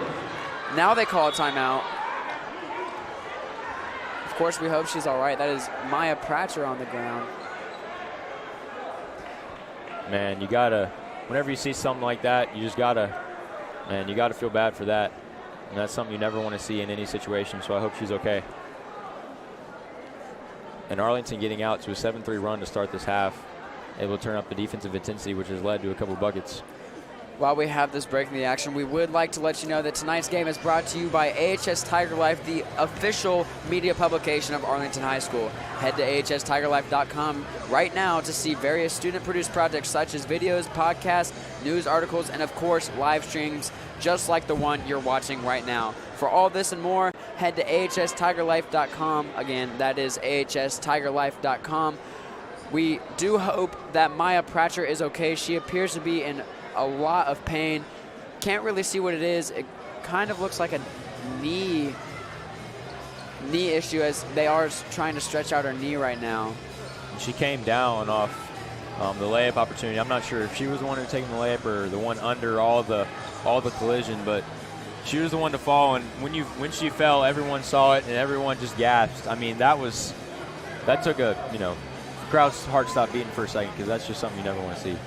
Of course, never want to see injuries, and for the Bartlett Panthers, she has been a key role in facilitating this offense tonight. So you never want to see, if you're Bartlett, one of these players going down, because she is a key part in making this offense tick. I mean, she's one of the only seniors on this team, and she's a guard. I mean, she's been their primary ball handler this entire game. So to see her go down on the ground is not something you want to see if you're a Bartlett fan. Just really heartbreaking. Hope she's okay. Looks like she's getting attention from a couple trainers and the coach. Yeah, you see the cheerleaders kneeling, but yeah, this is hard. She is getting up now, kind of on her own power, but she stumbles a little, so they're going to help her out, get her over to the bench. Again, we hope that she is okay. Never like to see a player get hurt. And if we're talking about players making a difference, I mean, you have to talk about Nevia Scott and Kennedy Clary-Brooks for the Bartlett team. They've been able to hit most of these shots and contribute most on the offensive side when it comes to assist and shooting. These are players that you really need in this crucial time of the game, especially when you see Pratcher go out, who has been a very good contributor so far. And this is going to be a new opportunity for number 14, Brooklyn Space, as she will come in to replace Pratcher.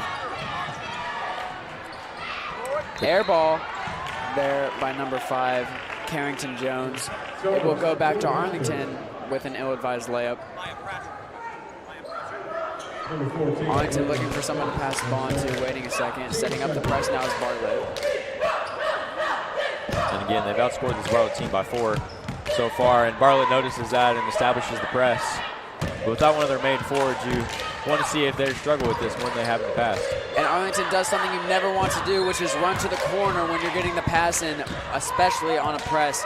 They do just that. They will get it back with a little street ball move, throwing it off the leg. But this time, learn from their mistakes, get it out of the corner. Now they're out in transition. Britney Wells with a flashy pass. She gets pushed. That is number 22, Taylor Dupree. She will go to the line. She is perfect so far tonight from the line. We'll see if she can continue that. Yeah, look to get her involved. She's had some plays just off of beautiful drawn play calls, and sometimes she's been unable to convert down low, but other times she's made it. Look to see if this gets her going on the offensive side of the ball. Misses the first free throw. Hopefully she can get this one back. Arlington desperately needs to get back in this game so that the fourth quarter can be a little more of a who wants it more. Second free throw's up. A little weird step of a form, but Arlington player will step over the line, so it will go straight to Bartlett, no count if they would have made it. Now, number 13 will come into the game to take the place of number 14, Brooklyn Space. That is Zoe Richter. Yeah, this is the first time we've seen her. She's a freshman. Young team in here right now for Bartlett. Young team owning the court right now as Clay Brooks slips up. They call a timeout as they almost got the 8-second violation. Good call there. We will be right back after this. We are going to take a quick break. This is AHS Tiger Life. I'm Brent Lyons with Jake Stoop. We'll be back in just a moment.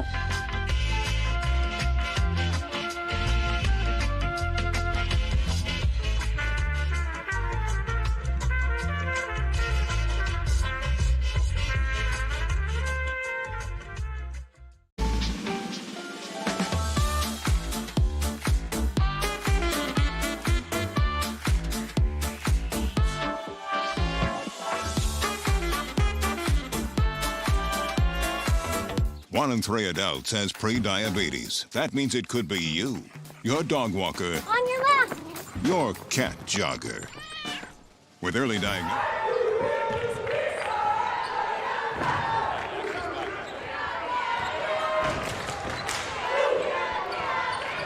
Welcome back, Tiger Nation. We are here. The action has already gotten underway with a nice little Collier layup that doesn't fall. Good defense by Arlington. We're going to get you right back into it.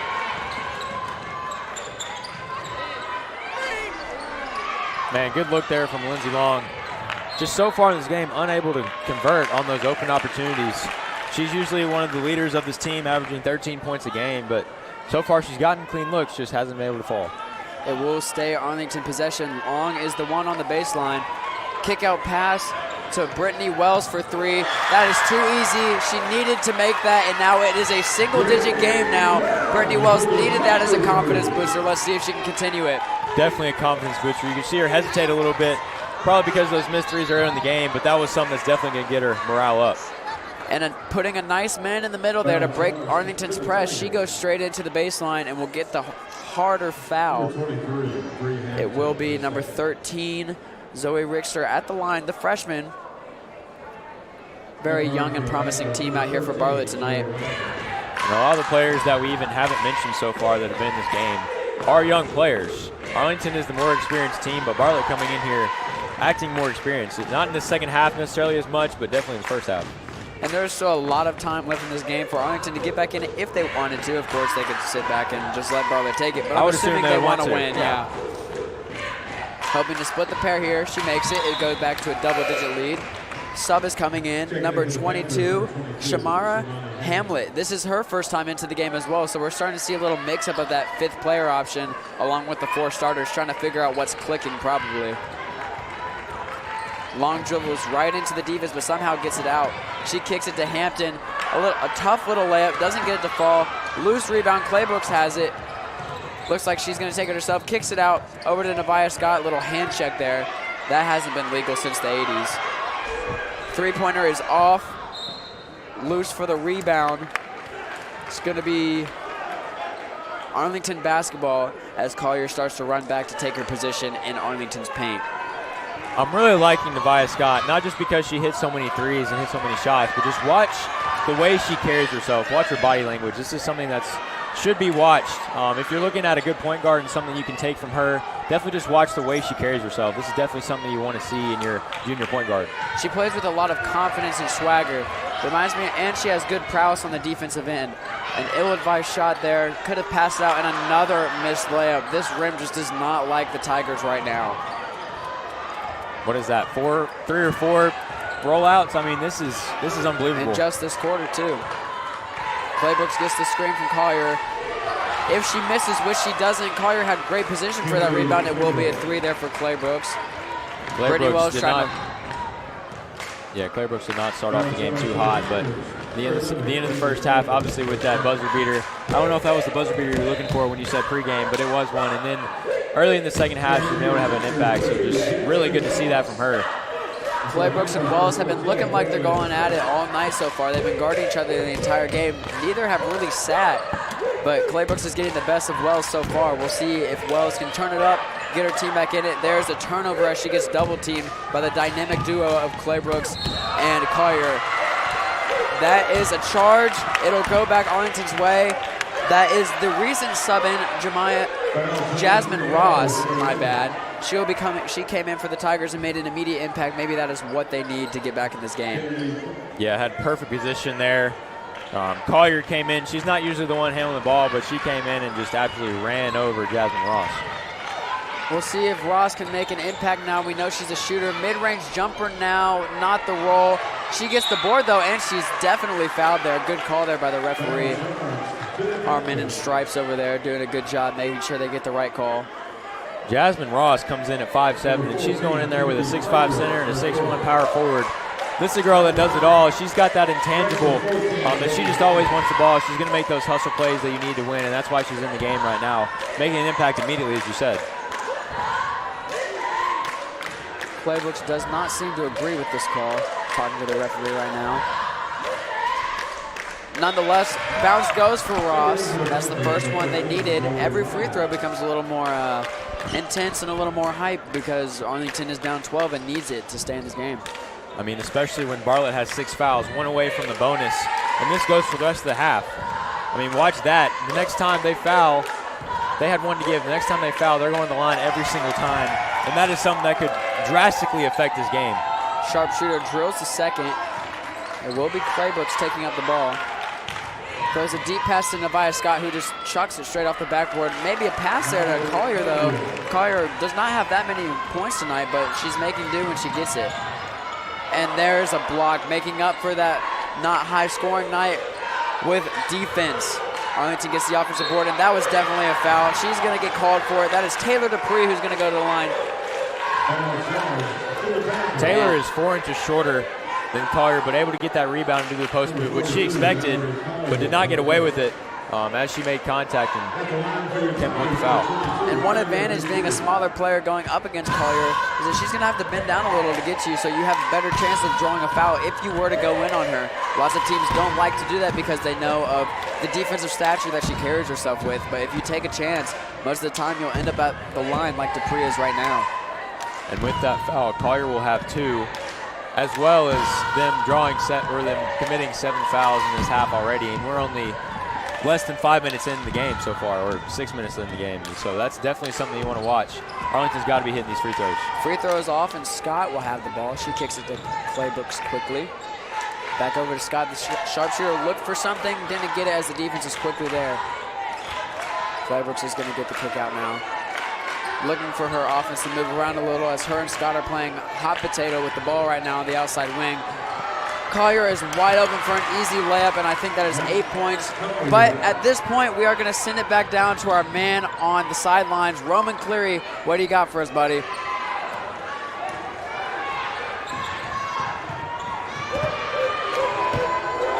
Not able to support her knee at all whatsoever. Once she went down, she had to be hobbled off to the locker room, basically without any use of her own power whatsoever. As for the actual game, it's more of the same, honestly. Arlington, you can even argue that they've been the better team in most of the phases, but Bartlett has been making their shots. They've been executing, and as a result, they're up by 17. Let's see what happens in the fourth quarter, guys. Excellent job again there, Roman, and yeah, we really hope the best for Maya Pratcher. Like you said, did not have much power on her own knee coming out, so we really hope the best for her.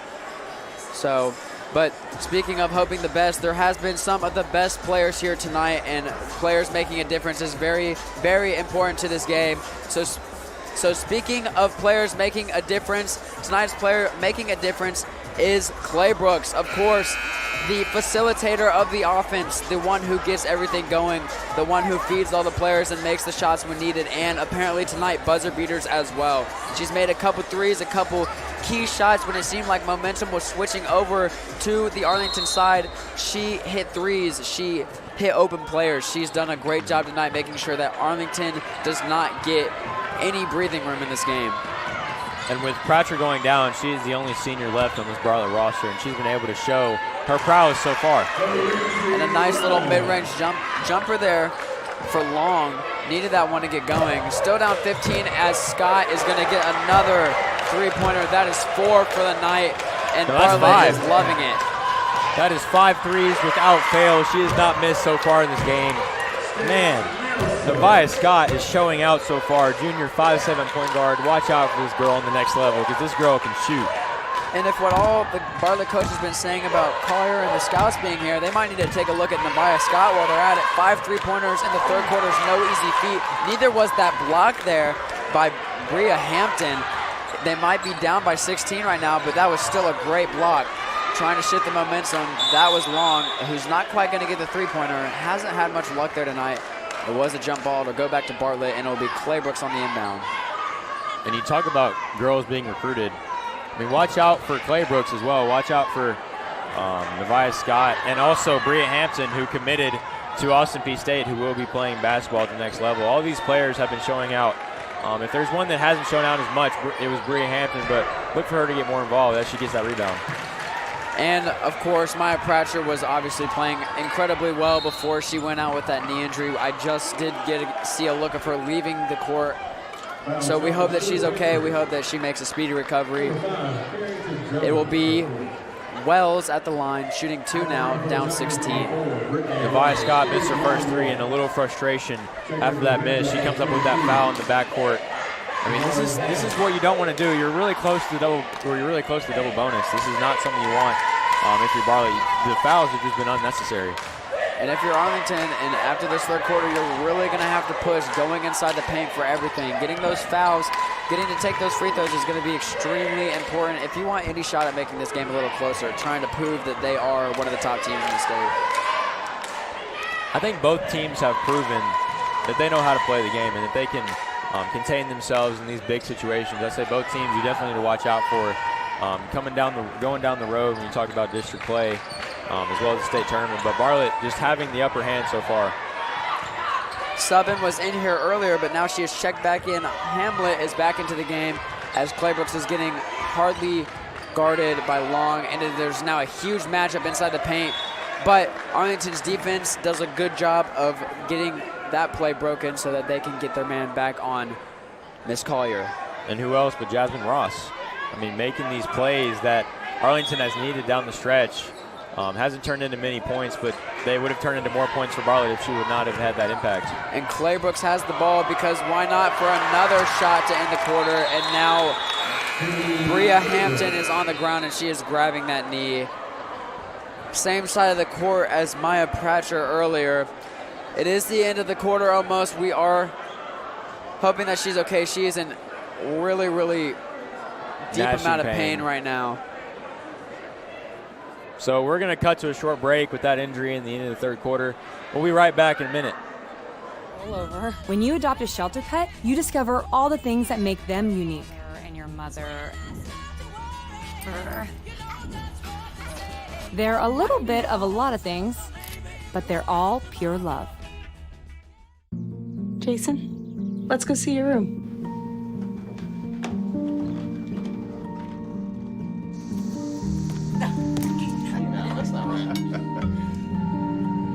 How was it? Is it good?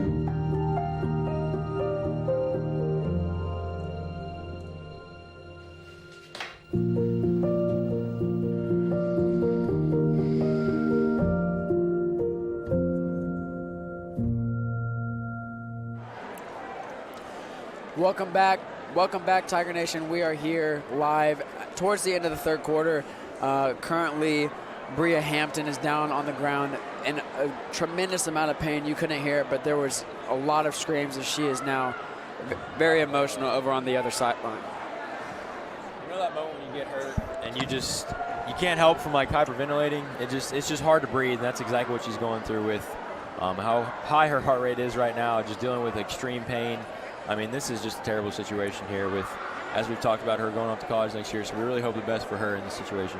And all the hype and all the drama and all the stress coming around this game, being all eclipsed into that moment and then falling, and all of a sudden that moment is gone, then you can really feel the pain that you were feeling, and it is probably not good. Well, she's still on the ground, still struggling.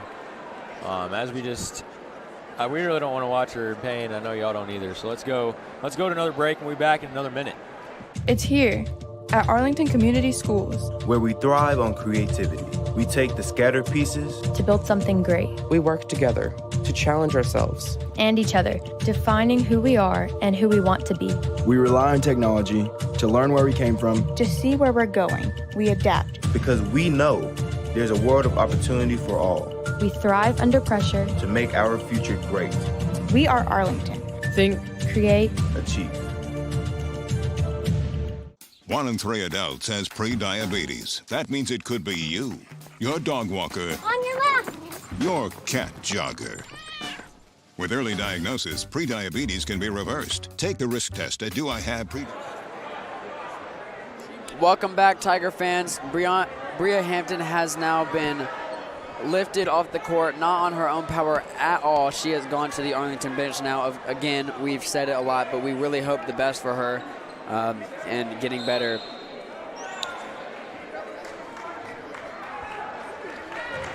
And real quickly, we do want to talk about our future. Never mind, we do not. We want to tell you that it is the end of the third quarter, actually. It is 53-36 at the end of the third. 17-point game, and actually I've decided that now I do want to tell you about our future live streams. So our upcoming live streams, we have a wrestling event January 19th, along with a girls and boys basketball game on January 21st. And to wrap that up, we have Tuesday, January 25th, the girls and boys basketball games. You don't want to miss any of these events as they are all produced by the AHS Tiger Life crew. And now that I have that out of the way, I can send it over to Jake. Yeah, I mean, definitely tune into those live streams. On the 21st, we've got MHEA and Justin Morgan himself coming into town. And then we've got Houston, who had a little bit of a heartbreaker as they lost 13 seniors, but they've been able to still maintain their prowess in the district this year, even with losing all those people. And now I will send you guys to break. We'll be back in just a second. Remember, this is Brent Lyons and Jake Stoop on AHS Tiger Life.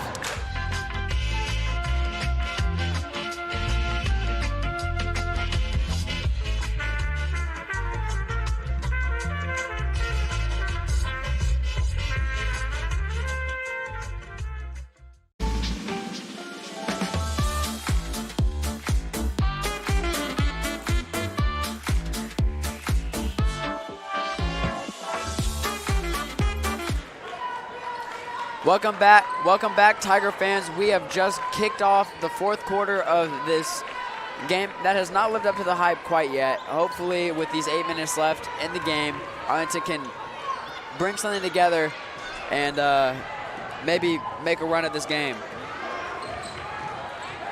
Arlington turning up the intensity on the defensive end, doing a half-court trap.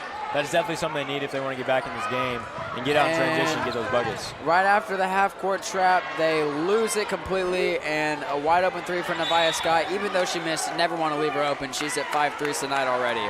Yeah, no, I don't know how in that situation you can leave her open, but I guess trying to disrupt the ball allowed her to get open. So, I mean, when you're thinking about just getting the ball, it's pretty easy to leave those corner spots open. That's why they're there. And you had two guys directly on Claybrooks, and then once she started to step up, they both left immediately and then left two players wide open. You started out the defensive possession well, but you had to learn how to end it. Speaking of doing things incredible, Valerie Collier playing like the MVP, again, like you said himself, Nikola Jokic, just has moves in the paint beyond her years. She hasn't racked it up in the scoreboard quite as much as she normally does, but she is still doing an incredible job of getting points on the board when it counts. I mean, even a game where she seemed a little bit uncomfortable and a little bit off, she's still been able to make an impact. I mean, she's got, what, 12, 14, 16 points? I mean, even in an off night for her, she's still able to have a double-double. And that's when you know that you're a really good player, and that's one that can play at the next level. And an off night, they can still show out. It will be Nevia Scott now taking out the ball. Claybrooks is getting a break from her normal point guard duties right now. His number 22, Hamlet, is in the game again. Them switching around that fifth man, trying to figure out what's the kind of vibe is. But now they've taken out another one, and they put in number 13, Zoe Richter. It'll be Britney Wells taking up the ball now for Arlington. She's moving very quickly, trying to find something. Didn't look like she was looking anywhere but the ground on that pass. And there's another turnover there. We see new sub in now, number 13 for Arlington, who takes a hard hit, but nothing was called. That is Briley Forehand, I believe. Yeah, the freshman from Arlington Middle getting a little playing time in this marquee game. Arlington can't seem to do much off the fast break. It is going to be Nevia Scott. Another easy layup. Three-pointers have seemed like layups to her tonight, though, so it hasn't really made a big difference where you guard her. Might as well not guard her at all. And Lindsey Long, you got to feel for her. She struggled throughout this entire game, unable to convert on the open shots. Some of them have been forced, some of them have been ill-advised, but, man, you just hate to see that in the second leading scorer of this game, where she came in knowing she'd have to step up and just unable to do so. Some nights just aren't your night. Tonight was not her night. I'm sure she'll have a bounce back. This could be a motivational for her. Possibly, maybe, last 6 minutes. As she gets the steal, going off for the break. And just not her night tonight as she gets the offensive rebound off her own missed layup and puts it back in. Arlington is down 19 now.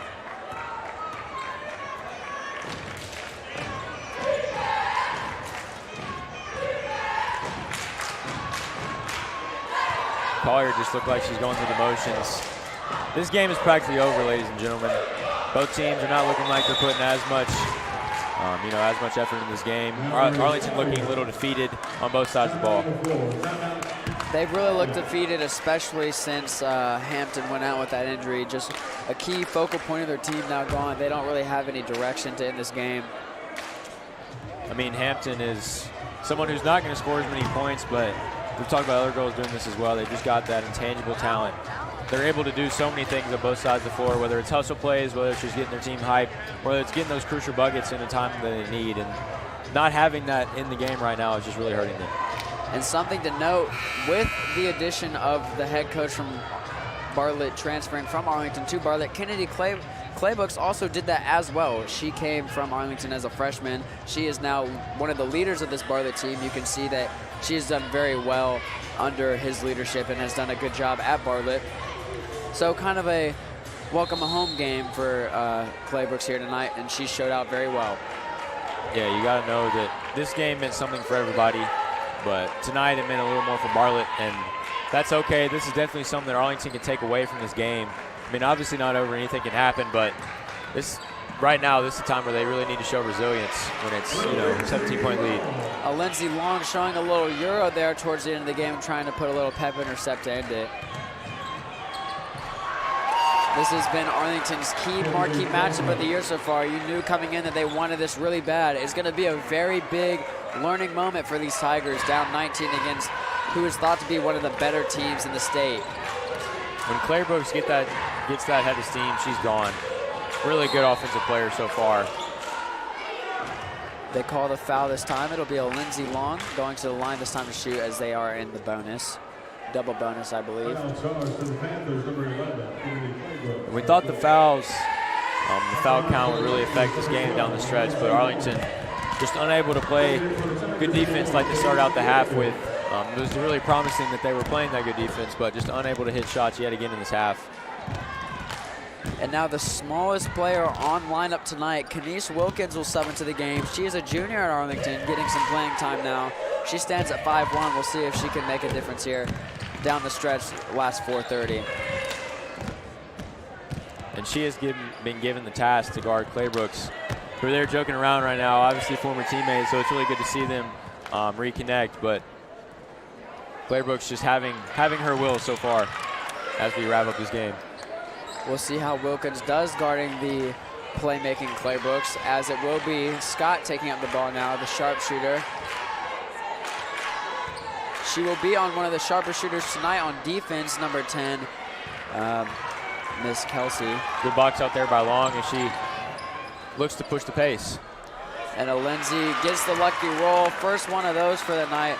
Every other time it's kind of bounced in and out, so that's a good sign for her, getting that one to go in. Yeah, even then it bounced around. Just one of those nights for her. But lately she's had, 6 or 7 points, so this game is not over yet. They're making a push. Wilkins showing pretty good defense there. Locks down Clay Brooks for at least a play, and here comes Long. She looks like she has a little new motivation now as she goes to the lane. Misses a layup, but will get her own rebound over Collier. Wells trying to make it. Oh, wow. Well. Man, they had momentum, but that shot just unable to fall and leads Bartlett to a fast break. And Clay Brooks does what I thought was a carry, but they're going to call a foul on number 22, Dupree. She won't be shooting. It doesn't appear she'll be taking the inbound, as Arlington has only committed 4 fouls this half.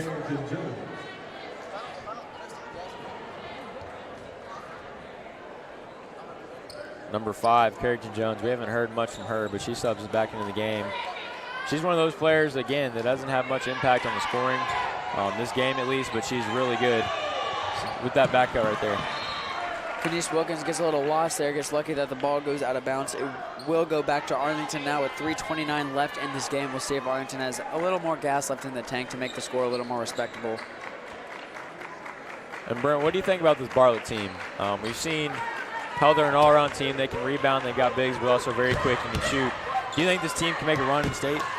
Oh, 100%. I think we're disservicing Arlington too. Bartlett really wanted it tonight, so that's really a disservice to Arlington, not coming as prepared as they probably should have been. But yes, Bartlett is a team to watch out for. There's so many different weapons. Like when Collier wasn't having the greatest first half, you had multiple people step up in Pratcher and Clay Brooks and in Scott. So it's going to be very, very important if you're an opposing team of Bartlett, especially going into state, making sure you have someone for all of these different weapons that they have, assuming Pratcher can again become healthy. Yeah, Collier has 3 chances to get a bucket. She gets a rebound every single time and then is able to convert on the last shot. That's just something that they've been unable to stop in this game. She's virtually impossible to guard, especially when your tallest player that you play the majority of the time is 6'1" and Taylor Dupree. And Taylor Dupree is super long and she's really big and get rebounds, but when she's playing somebody that has the size, that has the length, and has the footwork that Collier has, is just really difficult. Something not as basketball related, but we haven't got to talk about yet, is how sick the jerseys are tonight that the two teams have pulled out. They pulled all the stops on Bartlett in the Jordan jerseys for tonight, and Arlington and Nike, of course. But a nice touch with the Tiger stripes for the Tigers. Yeah, you always got to love the color rush, especially for Bartlett. Love those jerseys for sure. It'll be Arlington's ball. Baseline out. Bartlett will stick with the press, not wanting to give anything for free to Arlington. They want to keep the hammer down, as well as throws a very long pass. Good arm there from Lindsey Long. Somehow finds a way to get the pass. And what a pass there. Can't finish it, but that was a beautiful pass from Kelsey. Did a great job getting it onto the other side of the paint. Pump fake there from Scott. It'll be Claybrooks back on the outside. Kelsey guarding her. Kicks it inside. To number 5, someone who we haven't talked about much tonight, like you said, but she does get the and one, just tacking on more and more points to what is already a more blowout that we've seen from Arlington. Yeah, number 5, Jones, able to take advantage of Kaneesh Wilkins guarding her, who is standing at 5'1". When you get that matchup down low, it's really hard to guard, especially when you're very short.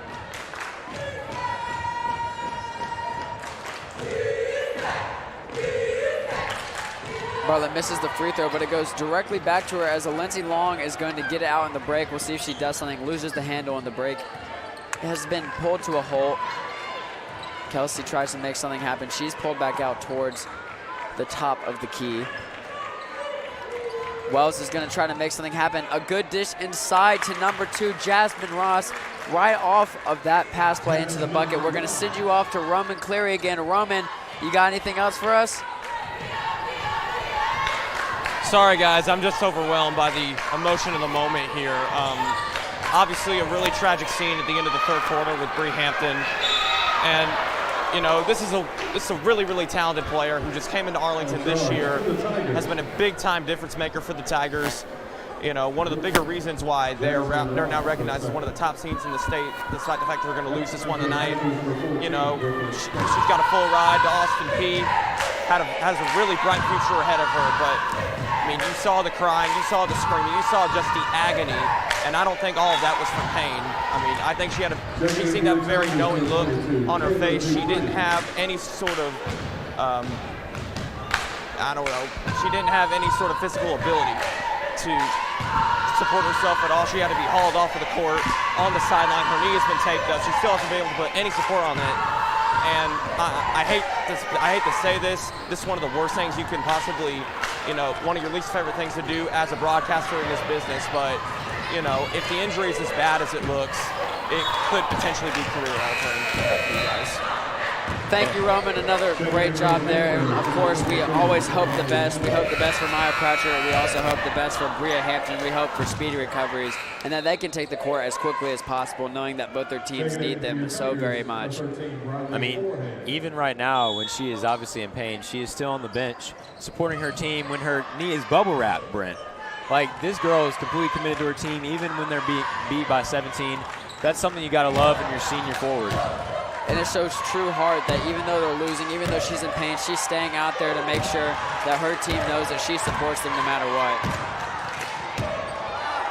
Claybrook showing nasty handles in the paint right now. Throws up a little floater, no good, but Collier's going to get the rebound. It gets blocked again. Third block for Dupree. The ball's going to stay with Bartlett in what is a game that was very hyped up. Bartlett took the hype and ran with it. It is a 17-point game and a dominant Bartlett victory. Bartlett, in the games they've lost against national-ranked opponents, has not scored much, but you see when they face a defense like Arlington's today, they can score so much. And this team is absolutely dangerous. And against these teams, like we've talked about, these nationally ranked opponents, there have been some good ones. If you keep up with the high school women's basketball scene, you'll know they play DME Academy out of Florida. They're 17-1 and they're ranked 6th in the nation. That game was only a 6-point game. Bartlett only lost by 6. That is the 6th team in the nation, and Bartlett is 6th in the state. If that tells you anything about the level of talent that Bartlett has, Bartlett basically just holding out the clock now, trying to swing it around, make sure Arlington doesn't get the ball back. Well, this game is definitely one that was hyped up, and it lived up to the hype for the most part. The crowd is absolutely sold out. This game has been all what we expected except the final score. Wish we had a better final score, but still, this game has been really good, and I really enjoyed it, and everybody's hyped up. Even though there's no shot clock, if there was, they would have turned the ball over about 5 times already with how long they held the ball without shooting. The game is over, and Scott does a little dance to end the game, as she should, hitting 5 threes this game. One of the bigger players of the game, and we have our sideline reporter, Roman Clary, going onto the field right now, onto the court right now to get an interview with the head coach. Can I get you real quick? Yeah. Head coach, obviously, first I just want to say welcome back to Arlington, man. How does it feel to be back here after a few years away? Feels great to come here and win. Last year I got tattooed out here 3 times, so it's good to come back and actually win one. Yeah. Speaking of that victory, obviously a hard-nosed, gritty, tough defensive game. What was the key to your team getting the victory here in this one? Luckily, they played well, good enough basketball the first half, and were able to keep enough decent things going together in the second half to keep a lead. We didn't play very good, I don't think. We didn't execute offensively very well, but when you got players, they make plays, you win games. All right, good luck to the rest. Good luck the rest of the way. Thank you, buddy. And thank you, Roman, for that amazing sideline report as we see the Bartlett boys basketball team run out here for our next game that actually starts at 7:30. We have the Bartlett boys basketball team, varsity team, playing the Arlington boys varsity team. The final score of this game was 65-48. Bartlett in with the victory. They have the favor in this one. Looking forward to the next game as well. This game was really enjoyable for us. I know I had a fun time doing this. We do have in-game highlights for you coming right up in a second. We'll see if our editing crew can get those all up and ready for us to view. Well, it's been a good night here, I guess, with Jake Stoop and Brent Lyons doing this Arlington edition of girls basketball. It has been Brent Lyons and Jake Stoop signing off for now for AHS Tiger Life.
Stay tuned for this Arlington Bartlett game. We'll be back with the action in a couple minutes.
Basketball fans, you're welcome you out to Arlington High School. We are Arlington Tigers and we taking on the Bartlett Panthers. We'll remind everyone that all of Our mics are off. Oh, ladies and gentlemen, welcome to Arlington basketball live here on AHS Tiger Live. This is Roman Cleary calling the action for you, along with Brent Lyons. And Brent, this is the second game of our doubleheader, the Arlington men's basketball Tigers against the Panthers of Bartlett. Tigers have been struggling as of late, 7-8 on the season, have lost 5 out of their last 6. What do you think they're going to have to do to get back on track here tonight? Well, I mean, just looking at the Bartlett size that we've seen just in warm-ups, it's going to take a lot of defense if they want to win this game, and making almost every shot that they take. They're not going to win this game if they don't make shots. And seeing how big this Bartlett team is in comparison to the Arlington Tigers, I don't think there's a player on the court that even stands maybe as tall as their 5th tallest player. So it's really going to come down to rebounding and defense if they want to win this game. The adversity for Arlington has been ongoing basically since the offseason when Coach Mo left for Southwest. And it doesn't stop here tonight, especially with a player like Amar Knox, who just a calendar year ago, actually on January 1st of 2021, he committed to Penny Hardaway in the University of Memphis. And later on in 2021, Penny ended up dropping him. He didn't exactly, make the cut in Memphis's eyes. He's got a lot to prove here tonight. What kind of mission do you think he's on here? Well, I mean, of course, if you get cut by someone that you look up to, obviously he's grown up in Memphis, so wanting to play for Memphis is a big deal. So when he got that scholarship, he probably felt really good, and now seeing that it's gone, he probably is really just out to prove that, hey, I can play for Memphis, and if I'm not going to play for Memphis, then I'm going to beat you guys. So he's definitely a very talented player who can play a lot of places that he'd want to go. It's just now where can he get to where he can prove Penny wrong. Arlington's offense has been quite stagnant in these past few matchups. Lost their most recent game 66-36.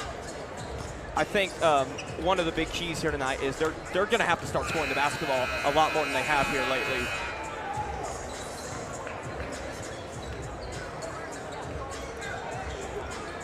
And we're going to send you now to the intros and the starting, and then we'll get to the tip.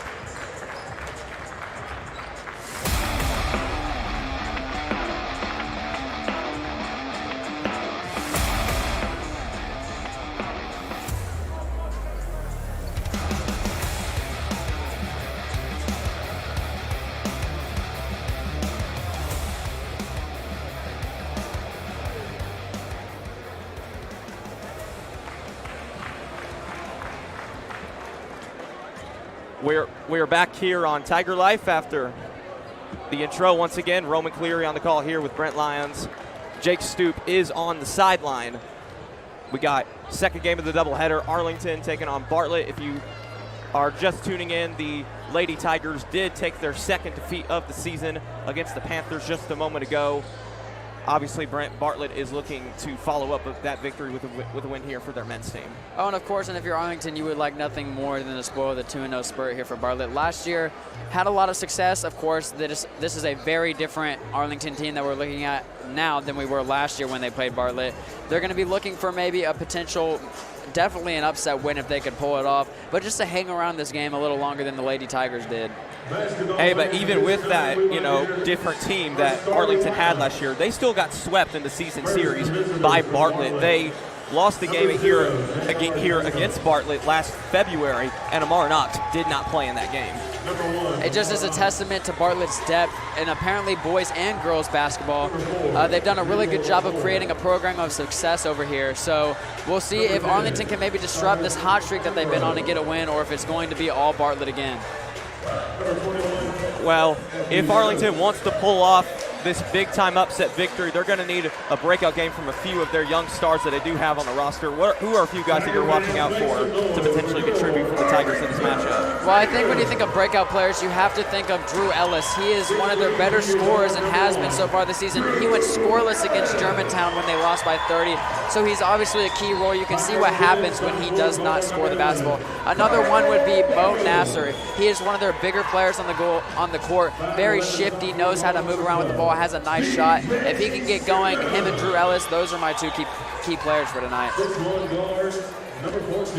Well, we'll be getting the tip here in just a moment. Getting ready for the Bartlett starting lineups after this. How do you feel going into this game that Bartlett needs to handle it, knowing that they are favored? I mean, I wouldn't feel much pressure if I were Bartlett. This is an Arlington team coming off of a really, really bad stretch. I really think it's more about Arlington needing to persevere through a big-time game tonight. We're going to get the tip here in just a moment. Let's play some basketball, ladies and gentlemen. Tipping off, it'll be the matchup. Bartlett does have the height advantage here. Something big for tonight if your Arlington is trying to find a way around this height. Bartlett does win the tip, or Bartlett did win it, but Arlington does come up with the ball, and the Tigers will start possession here. He's going to hit it inside. Ellis out. Open three. No, it's off, and Bartlett will take the rebound. Matthew Stokes coming up with it. Here comes J.R. Jacobs. Amar Knox now with the ball. He's one-on-one. Knox going along the baseline. Amar Knox going to kick it out, but he did step out of bounds, ladies and gentlemen. First turnover of the game for the Panthers, and it comes very early on. And defense, something we've already talked about a couple times, going to be very, very important. Arlington showed very good grit there to start the game. They're going to have to do that a lot more tonight if they want a potential upset bid. Here comes Arlington for their second possession of the night. Bartlett brings out the press, but the Tigers beat it.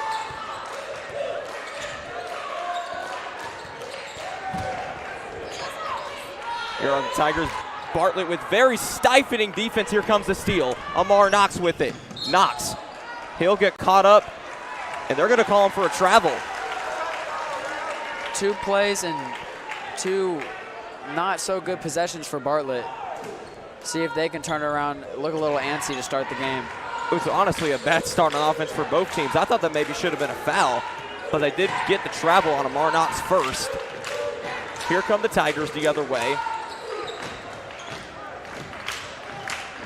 Inside, and Nasser's going to have the ball bounce off of his foot, out of bounds, Bartlett basketball. Not much offense going here to start. Someone's going to have to get going because it's going to be a very long game if nobody scores at all. And here comes Amar Knox, the former University of Memphis commit. Jacobs lobs for Knox, but it's not going to happen. Arlington comes up with the basketball. Here come the Tigers on the fast break. Popped up in the air and stolen by Bartlett. Now, yes, Bartlett will come up with it. Here's Jacobs along the baseline. Passes out. Amar Knox for 3. Yes, no, it's not. Looked very, very good there. It looked true, but it was in fact false.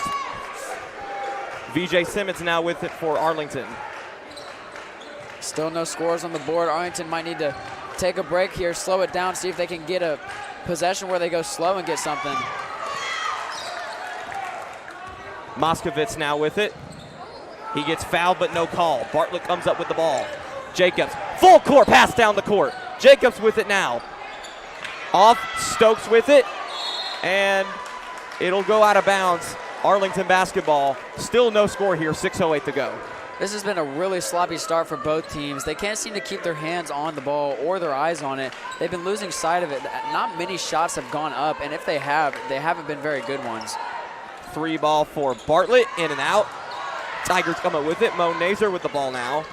Aiden Moskovitz, one of the 2 team captains and the starting point guard for this team.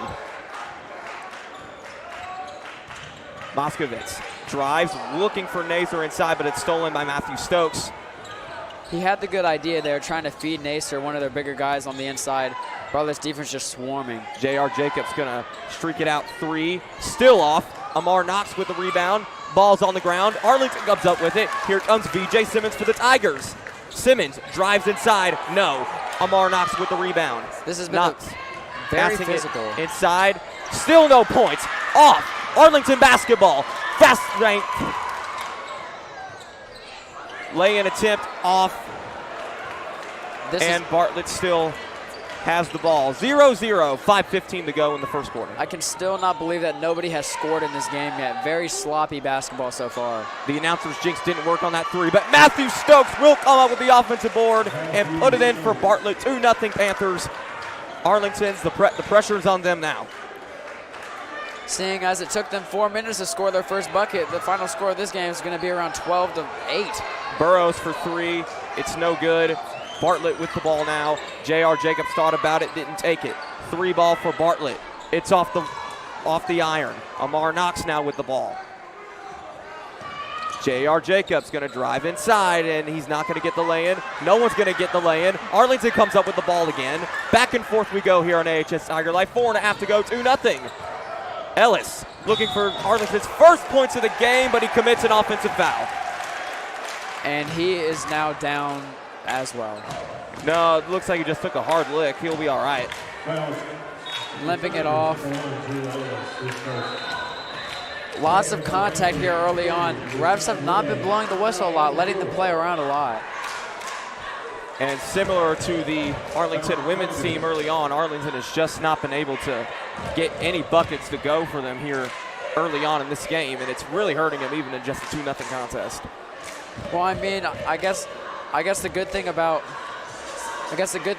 Arlington not scoring at all is that Bartlett hasn't scored much either, so they're still doing a good job of keeping that defensive aspect alive. Well, while during this timeout, AHS Tiger Life's coverage of Arlington High School basketball is brought to you in part by Little Caesars, now serving crazy calzones. Pizza, calzone, it's both hot and ready. Said it earlier, but pizza still sounds really good right now. Yes, quite appetizing. J.R. Jacobs will take the ball up for Bartlett. Amar Knox now has it. Jacobs drives in. Amar Knox wants a 3. It's not going to go for him. Aiden Ludwig comes up with the rebound, the only senior on the Tigers, contributing a little bit here in the early portions of the game. Carl Burrows now with it once again for Arlington, getting a lot of minutes early on. Here's VJ Simmons. He'll drive inside, looking for the Tigers' first points of the night. He's got it, 2-2. This has been a very physical basketball game. The refs yet to call something of when they drive in the lane, they're letting them go, hand checking and all. Jacobs will lay it in for Bartlett. It's 4-2. Low-scoring first quarter here on AHS Tiger Life. 3.5 minutes to go here until the second quarter of play. But a steal from Bartlett. The other way for the Panthers. And the flush! Chavez Ambrose. And a flustered Arlington Tigers team is now going to have to come up with something that is just a very easy explanation of their height dunking the basketball. Tigers beat the press. They're now on the other side of the court. Burrows inside to Ludwig. It's off. And they got Bartlett for the foul there. And Aiden Love was going to shoot 2 here. It's the first foul of the game for either team. One of the weaker calls, too. There's so many other times that they could have called a foul that they haven't called it yet. They finally called on one of the plays that probably was one of the more questionable ones. The first-year senior, Aiden Ludwig, at the free throw line. He'll miss the first one off of the front iron. Aiden Moskovitz coming back into the game for Arlington. Lots of young players in for this Arlington team. I count 2 sophomores in right now, Luke Huffstetler and Carl Burrows. See if they can make an impact on this game. Both like to shoot the ball. Here is Ludwig's second attempt. In and out, Bartlett basketball. I guess the ball doesn't lie there. Devin Crockett now with it. He's in the game for the first time. Crockett one-on-one with Carl Burrows. Inside attempt is good for Rajale Moore. His first points of the game. It's 8-2 Bartlett. Tigers in a huge offensive slump to start the night out, just like they have been in previous matchups. What an incredible steal from Bartlett. And they're going to get him for the travel because he went down with the ball in his hands. Jumped way up in the air to get that ball, fell flat on his back. Looked to be in a little bit of pain, but is all up and all right now. Moskovitz now has it for the Tigers. Now down to Drew Ellis. They need to get him going. Carl Burrows now with it. He's guarded by Amar Knox. Burrows dumps it down. Ludwig out. Drew Ellis for 3. Yes!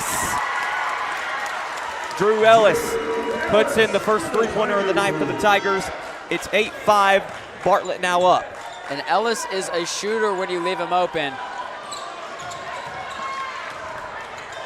And as Knox fails, as Arlington has his possession going on here, we're going to flip it now to Jake Stoop on the sideline for the first time tonight. Yeah, something y'all haven't hit on so far is the impact not having R.J. White. He's one of their best guards, Arlington's best guards. It's really going to suck not having him in the game because he's really good and he's really good at defense. And he's really good at guarding those really quick guards like Lamar Knox that Bartlett has. So he's going to be an issue. Lamar Knox will be because they won't have R.J. White, but really good for Arlington to hold them to only 8 points so far in this first quarter. Really good for Arlington coming in as the easy underdog. Back to you guys. Well, as Jake says that, Bartlett gets the and one. Rashad Williams will go to the foul line after getting fouled on the shot. He put it in. It's 10-7 Bartlett, 1.5 to go here in the first quarter. As we've said earlier, Ellis having early impact, has 5 of their 7 points. He will take a break on the bench, but he has been the primary scorer here to start the game.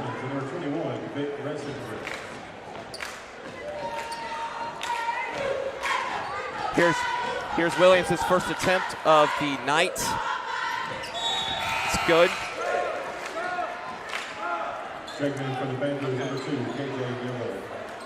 11-7. Minute and a half to go in the first quarter. Arlington down by 4 in this second game of the doubleheader here tonight. Arlington going to beat the press. They've now got the advantage. They got the numbers, and they'll put it in for 2. Lucas Hofstetler puts it in for the Tigers. It's 11-9. Arlington within 2. Bartlett now with it again. Panthers trying to make the lead multiple possessions once again. Here comes a 3 from Bartlett. It's going to go in. What a shot for the Panthers.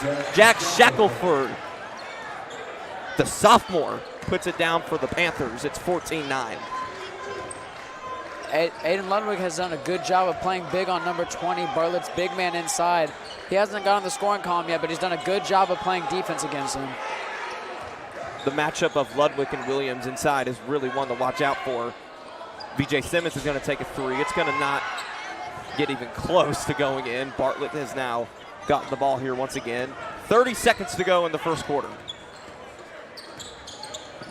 Crockett passing it around now are the Panthers, playing a little bit of a potato. Along the baseline, inside, it's off, and this is going to be Bartlett basketball. It went off of Arlington. I was sure that maybe Bartlett got a hand on it right there, but it will stick to the Bartlett side here. Up 5 points towards the end of the first quarter. Probably going to hold out for this last shot. Shackelford for 3 again. He's got it. 17-9. Bartlett now up by 8. Their biggest of the game so far. 10 seconds to go here in the first quarter. Tigers want to get the last shot off. And Moskovitz will take it for 3. He's got it! Aiden Moskovitz is going to essentially beat the buzzer for the Tigers. It's 16-12. We'll be right back here on AHS Tiger Life. All over. Chance high 5. All right. When you adopt a shelter pet, you discover all the things that make them unique. And your mother and... I am totally a hot person. Right, guys? Thanks for being honest. They're a little bit of a lot of things, but they're all pure love. Adopt pure love at theshelterpetproject.org. We are back here on AHS Tiger Life. Bartlett up 16-12 here in the men's basketball game portion of this doubleheader here on AHS Tiger Life. I'm Roman Cleary. Brent Lyons joining me here on the sideline. Jake Stute is out in the field reporting for us. Very defensive first quarter for the most part, but towards the end, the offense really got going, Brent. Oh, yeah, and I mean, if you're Arlington, you really have to be excited that you're still in this game. Knowing that Bartlett is ranked 6th in the state is going to be very important to keep this game close, to keep the momentum on your side, and to keep your spirits high. And they've done a good job of that, especially with Masovic's 3 to end the first quarter. Going down 4 points at the end instead of 7 is very important in a defensive game such as this. Yes, that Ada Moskovitz 3 really felt like a really momentum-changing play. Let's see if that statement actually has some truth to it. It does right there on that defensive possession. Arlington comes up with the steal. Huff-Stetler will get it to Ada Moskovitz, who hit the buzzer-beating 3. Ludwig out. Huff-Stetler for 3. Off. And it's going to go out of bounds. Bartlett basketball. He had a good look at that three-pointer. That's a shot that I would recommend to take if I was a coach. It just didn't fall. Look for more of those looks on the outside as Bartlett is pushing to play more defense in the paint. J.R. Jacobs will take it up for Bartlett. That he gave Arlington a lot of problems last year. Bartlett going to get called for the travel. They got caught walking. Arlington will get it back. 7:21 to go until halftime. We're going to see if Arlington can take advantage of one of these turnovers. It's not the first time they've been called for a travel tonight, but this would be the first time they took advantage and got some points. Here is VJ Simmons taking up for the Tigers. He got a lot of minutes in that first quarter. That trend looks to continue here. But he's going to lose the ball, and it will be not recovered by Bartlett. Stokes almost had it, but it went out of bounds. Arlington will keep the ball. Some words exchanged there by number 21 from Bartlett and number 14 from Arlington. Getting a little chippy now. This is a very tight and contested game right now. Moskovitz, he has to beat the press. He won't. It's a steal from Bartlett. J.R. Jacobs and the Panthers have numbers. And they're not quite going to get the bucket, but Matthew Stokes, after multiple misses, finally tips it in for the Panthers. It's 18-12. And the Panthers can't seem to find the bottom of the bucket on the first or second try. It usually takes 3 or 4 for them to get it. If Arlington could just get inside and get the rebound, they prevent lots of points. A lot of hot potato with the ball for the Tigers. And Arlington going to lose it. It's going to fly out of bounds. Bartlett basketball up by 6. They're going to bring in a tiny bit more shooting here, bringing Carl Burrows back into the game. We'll see if he can affect this outside shooting kind of slump besides Ada Moskovitz's 3. Here is the senior J.R. Jacobs. The senior tandem of Jacobs and Knox really causing a lot of problems for the Tigers so far. Not really in terms of scoring, but just their presence, I feel like, has really caused a difference here, I guess you could say. Jacobs out. Knox now stuck in the corner with Moskovitz. He'll get it out back to the key, top of the key. Stokes now with it. He lost the ball. Bartlett will turn it over. Arlington's got it. Moskovitz one-on-one with Knox. And the defense continues to impress for Arlington. They're showing that they have no signs of letting this game just get away from them. Burrows now with it. He was a little bit of a scorer there in that first quarter for the Tigers, but he's going to dump it down here to Mo Nazer, but it's off. Matthew Stokes with the rebound for the Panthers. Jacobs flying inside, dashing across the court, and he gets the foul. He'll shoot 2 at the line. Besides that little breakaway there where the defense kind of got away from him, Arlington has done an insanely good job, probably better than Bartlett expected coming in, at making sure that they don't get the points the first in. The only problem for Arlington has been is that they're scoring on the 3rd or 4th opportunity. You eliminate those 3rd and 4th opportunity shots, this game is way closer than it is right now. Second chance points have indeed played a factor here in this game so far, and yet, despite that, Arlington only down by 6. Jacobs misses the first of his 2 free throw attempts here. 5:44 to go until the halftime break. Jacobs up and down. 19-12, 5:44 to go here once again. A couple subs coming in now for opposing teams. And Arlington has it in play. Can they beat the press? It's giving them trouble here throughout the half. Can they get past the line? No, they won't. Another turnover forced by the Panthers. The stifling Panther defense all over it here tonight. Still only holding Arlington to 12. They'll get the ball back up by 7. 5:37 to go in the half. Arlington was doing a good job of getting the ball down court and getting opportunity to score after their defense made a good stand. They just haven't found a way to quite get it past half court since this quarter has started. And Arlington, yeah, you essentially said it. The struggles to get the ball past half court, this full court press that Bartlett has been bringing throughout the night has been giving the Tigers a lot of trouble. But even when the Tigers have gotten past that half court line, they just haven't been able to make shots so far. I mean, they're really going to have to learn how to break down this press. Once they get past the press, they have the shooters in to be able to keep this game close. Arlington has a lot of good outside shooters when they are hot and ready to go. They haven't really had the opportunity to because they haven't passed the timeline in a couple possessions, but maybe we'll see that now coming out of a break. J.R. Jacobs going to shoot a 3 for Bartlett on their next possession. He's going to not hit it. Aiden Moskovitz comes up with the ball, but he's going to lose it. Who's going to get it? Arlington's got it. VJ Simmons bounces inside. No. Arlington will lose the ball once again. Bartlett's got it. Another turnover here. It's turnovers galore for both teams now. Arlington's now got it, still down by 7.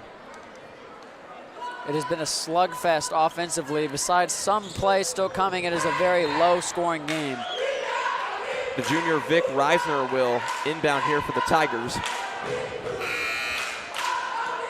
Every single Bartlett player is at least at the half-court line. And Blaine Brewer's going to call a timeout here. I don't blame him. Yeah, I mean, he's going to need to come up with something to get the Bartlett press off their backs. They haven't done a good job of being able to break it. In fact, they haven't broke it once. Every time that they've tried to take the ball up, it has been intercepted, tipped, or something of the sort. For the Arlington team. They haven't really been able to get it past half court since the second quarter started. Let's check out some of these replays here that we've seen here throughout the game. It has not been a very highlight-filled game, but we got some of them here. Nice lay-in, a couple of good threes from Bartlett that have helped put them ahead. And of course, the dunk play that made it 6 too early kind of gave them a little motivation to wake up and start playing a little. Yeah, the slam there from Charvez Ambrose really was the play that turned the momentum towards Bartlett. They've been holding a 6 to 7 point lead ever since. Lucas Huffsler will inbound for the Tigers. He's back in the game. Moskovitz is trapped once again. Can he get out of it this time? Got to get the ball past half court, and they will this time. I think Moskovitz got away with the travel, though. Aiden, one-on-one with Amar Knox. Can he beat the lockdown defense from Amar Knox? No, he's trapped again. Passes it out, passing around. Carl Burrows now with it. He's stuck in the corner. He's going to drive inside. Burrows picks up his dribble, gets it out to Luke Heffler. And Heffler got caught traveling. No, they called a foul against Bartlett beforehand. And something we talked about in the girls' game, especially when Bartlett is pressing as good as they are, is not passing the ball into the corner because that is just a setup for disaster. We talked about it in the girls' game when they did it, talking about it here now because they've gone to that corner a bunch of times and has never ended well for Arlington. In both matchups, Moskovitz across the court. He's going to get it, or across, I guess, the paint, if you will. He threw it right to the other corner to corner. Heffler's now got it. He'll dribble around. He'll drive inside. Aiden Moskovitz wants a 3. He's not going to get it. Matthew Stokes comes up with a rebound. Other way now for Bartlett. Moore. Tipped in front by Bartlett. I believe it was Charvez Ambrose.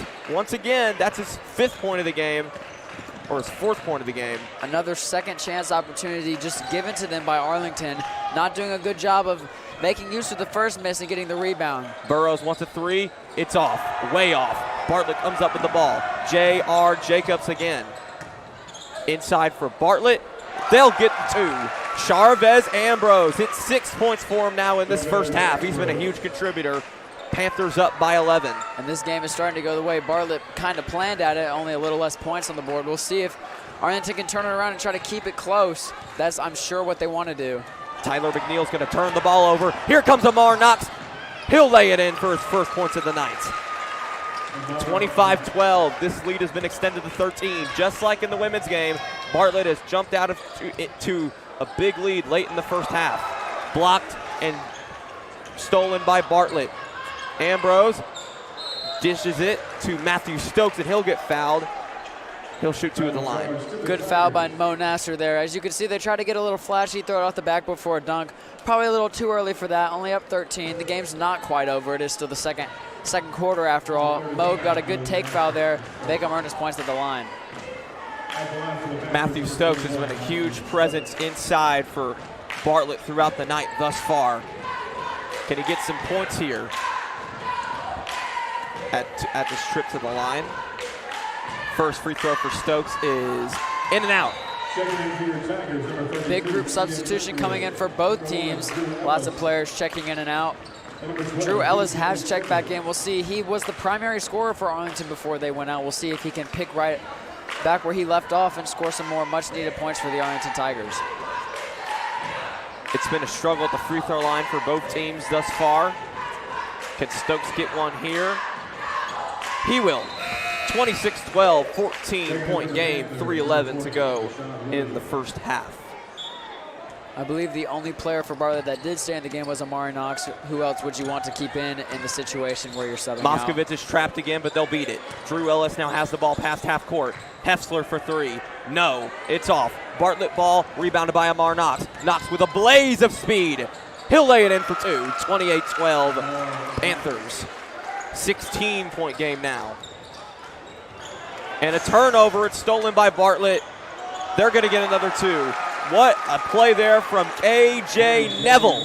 His first points of the night. The freshman point guard comes up, makes a big play, putting the Panthers up by 18. And it's gone from an 18-12 game at just 5 minutes left in this quarter to 30-12 in a matter of minutes. And Blaine Brewer is not happy on the sideline, knowing how good their team started defensively and how quickly they broke down. And as much as Arlington has broken down here, you also have to give credit for the increased intensity that Bartlett has been playing with on the defensive side. This full court press has been something that the Tigers have had trouble with all night thus far in both games, not just this game. The women's team had a lot of trouble with it, and the men are here as well. It looks like these two basketball teams from Bartlett have the same kind of defensive mentalities. And I think Bartlett realized that they didn't want Arlington to come in here. They knew how highly that Bartlett was ranked coming in, how highly they were ranked. They didn't want to let them stick around for very long, and as another steal comes up, just proving their dominance even further. That was an incredible steal by Rashad Williams, and Bartlett will take it the other way and put it in for 2. It's 32-12. 20-point game. Tigers are really slumping here on offense in the second quarter. Can V.J. Simmons change that for Arlington? No, he won't. Amar Knox comes up with a rebound. Just a little throw-up shot, trying to get some luck there. Didn't work. It's off. Arlington ball. Can they finally get some points on the board here in the second quarter? Ludwig might have got a piece of that one. V.J. Simmons. He'll spin around. I believe that's an offensive foul, but they called it against Bartlett. Don't know how much I agree with that call, but it is against Bartlett. It's a blocking foul. Did they call that off the floor? It'll be an on the floor foul. Yeah, yes. that's on the floor. That's what I thought.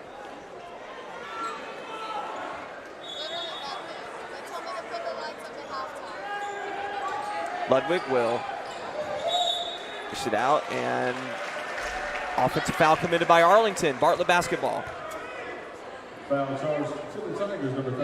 Not the quarter you wanted after such a strong first quarter by the Tigers. That is 100% true. The foul did go against senior Aiden Ludwig, the only senior on the Arlington basketball team. J.R. Jacobs has it for the Panthers. Crockett back to Jacobs. Simmons guarding. Crockett for three. No. Rebounded. Rashad Williams. Yes. 32 or 34-12. Bartlett up by 22. It's obviously their biggest lead of the game. Something to note is that Drew Ellis fell earlier in the game, and what he seemed to be okay. He is no longer on the court or on the bench anymore.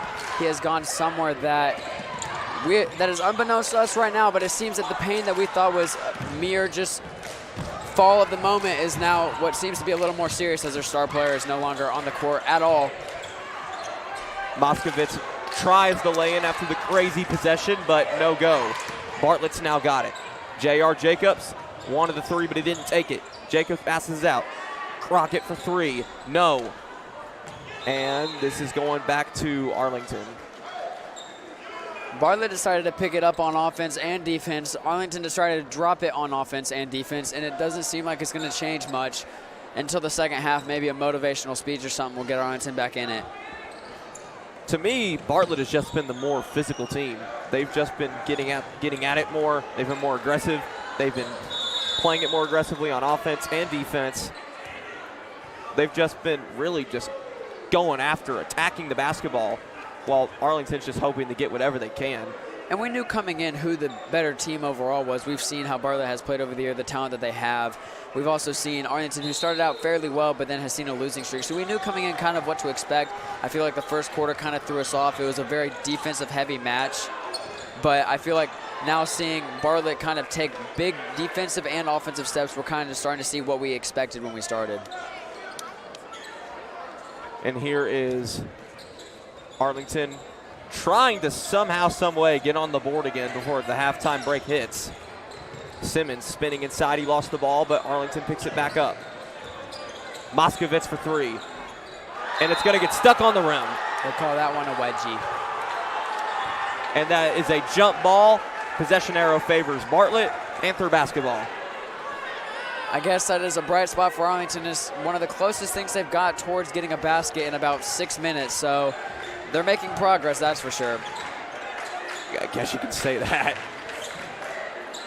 You got to look for any bright spot you can when you're down 22 in the second quarter. Bartlett going to run it down for the last shot here. Shackelford in the corner. J.R. Jacobs, 7, 6, 5. Clock is running down. Jacobs, Jack Shackelford for three. In and out. Almost tipped back in, but no good. Aiden Ludwig rebounds it to end the first half. Halftime, ladies and gentlemen. We'll be right back here on AHS Tiger Life. Stick with us. Hey world, I have a quick message. It's about safe driving. All right, let's go. Anytime you're driving, have the seatbelt buckled tight. Both hands on the wheel and your phone out of sight. When not in your hand trying to text somebody back. Because if you do, your car might get smacked. The moral of the story, just put your phone down. The people on the road will stay safe and sound. Put your phone down, put your phone down. People on the road will stay safe and sound. Yeah.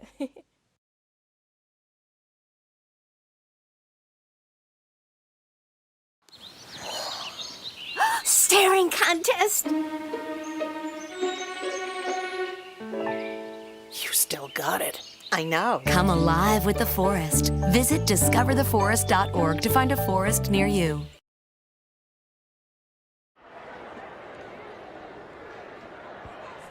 Welcome back, guys. Welcome back, Tiger Nation. We are here live on AHS Tiger Life. I'm Brent Lyons here with Roman Clary. Roman, I hear we have some first half stats and highlights to go over. Yes, let's check out some of these highlights right here. Jack Shackelford putting in some threes for the Bartlett Panthers, but he was far from the only contributor. Of course, there's Amar Knox, who's one of the best players in the city of Memphis, if not the best at the moment. It was just an absolute clinic of great basketball that the Tigers fell victim to here from the Bartlett Panthers. And I feel like it was just a very, very physical game. Bartlett was just clearly the better team, the more physical team. I mean, Brent, what do you think the Tigers have to do to somehow, some way adjust to what's happening here? Well, I feel like the Tigers got very comfortable very quickly. Once they realized that they were in the game, they kind of lost it. So I feel like if they want to improve, they're really going to have to get out of their comfort zone, do things they wouldn't normally do, and see if they can take advantage of a Bartlett that's probably going to be slowing down a little more. Well, as much as we can say about this game, I know a guy who's got a lot more to say about this game than a lot of us do, and that's Jake Stoop. Let's toss it to him right now. Yeah, this looked like a really good game as we started out, but Arlington giving up a 16-0 run to the Bartlett Panthers to end that second quarter. A lot of that due to the impact of J.R. Jacobs, Matthew Stokes, and Amar Knox, the Memphis commit himself that actually decommitted. He's played well so far, but it's really been the impact of Matthew Stokes and J.R. Jacobs. Once they instituted that half-court press in the second half, that's when they went out on the big run, and that's why you have seen this game really being run away by Bartlett. It's really good for Bartlett to have this lead, because it was really close at the beginning of the game, but now that we see Bartlett running away with it, we got to wonder what Coach Brewer is going to implement in the second half that's going to allow Arlington to at least make this game respectable or come back at least. So back to you guys at the desk, and y'all are doing a great job. Thank you very much, Jake. We'll continue with the halftime festivities right after this. You are watching AHS Tiger Life. This is our... Hey world, I have a quick message. It's about safe driving. All right, let's go. Anytime you're driving, have the seatbelt buckled tight, both hands on the wheel and your phone out of sight. When not in your hand trying to text somebody back, because if you do, your car might get smacked. The moral of the story, just put your phone down. The people on the road will stay safe and sound. Put your phone down, put your phone down. People on the road will stay safe and sound. Yeah.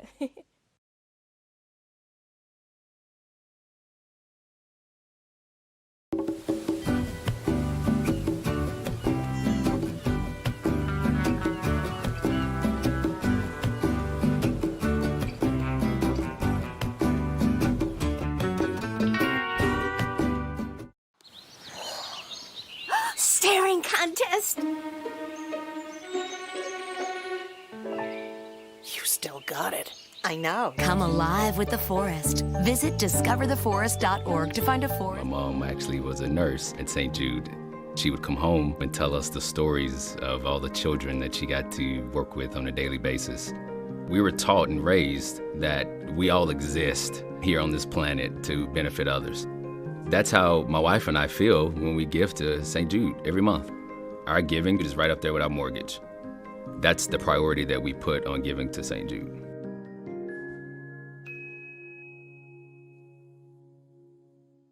Today I'm going to talk to you about physics. Come on in, girls. Let's go. This is the first rocket to get humans to Mars. Really tall. I'm a rocket structural engineer, designing and building parts of the rocket. You are the generation that will be stepping foot on Mars. Do I have a group of astronauts on my hands? Yes. You can become a rocket scientist or whatever else you want to be. It's here at Arlington Community Schools, where we thrive on creativity. We take the scattered pieces to build something great. We work together to challenge ourselves and each other, defining who we are and who we want to be. We rely on technology to learn where we came from, to see where we're going. We adapt because we know there's a world of opportunity for all. We thrive under pressure to make our future great. We are Arlington. Think, create, achieve. Roll over. Chance high five. All right. When you adopt a shelter pet, you discover all the things that make them unique. And your mother and...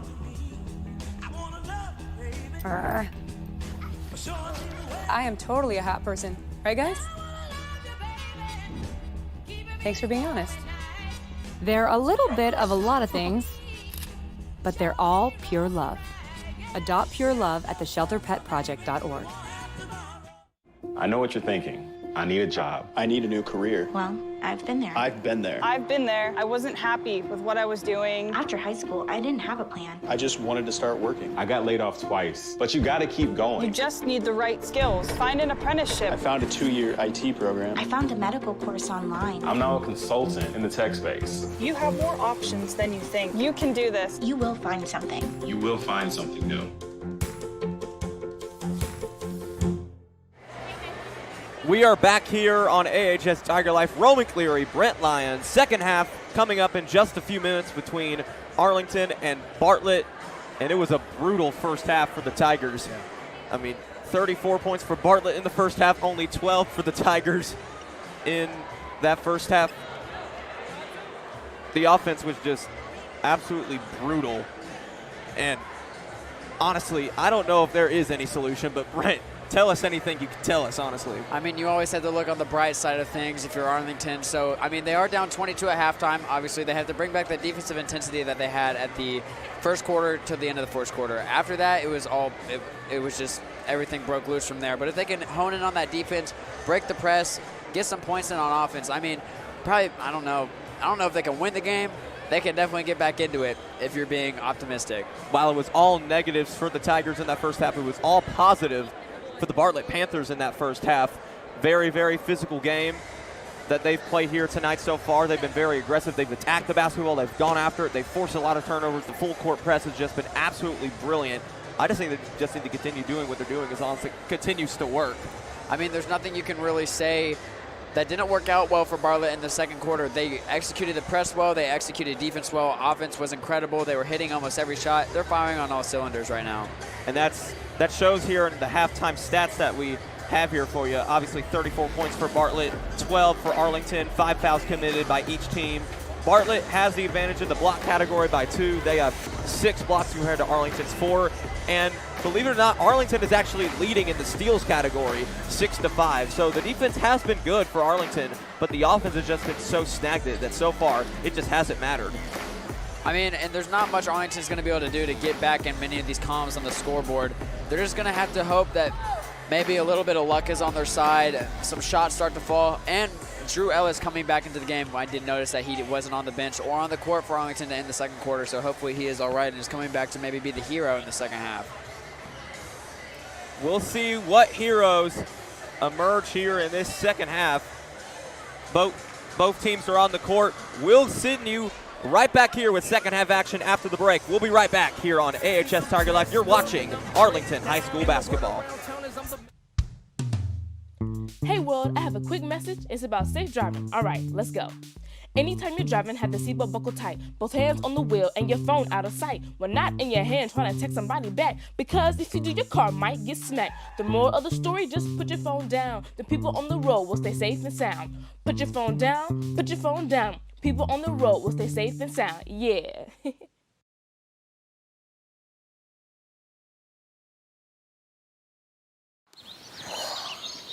Staring contest. You still got it. I know. Come alive with the forest. Visit discovertheforest.org to find a forest.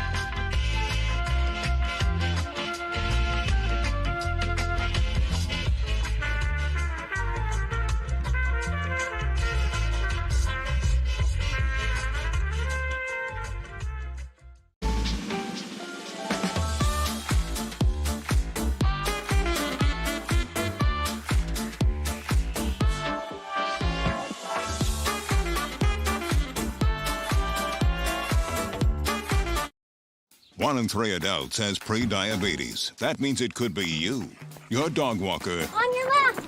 your cat jogger.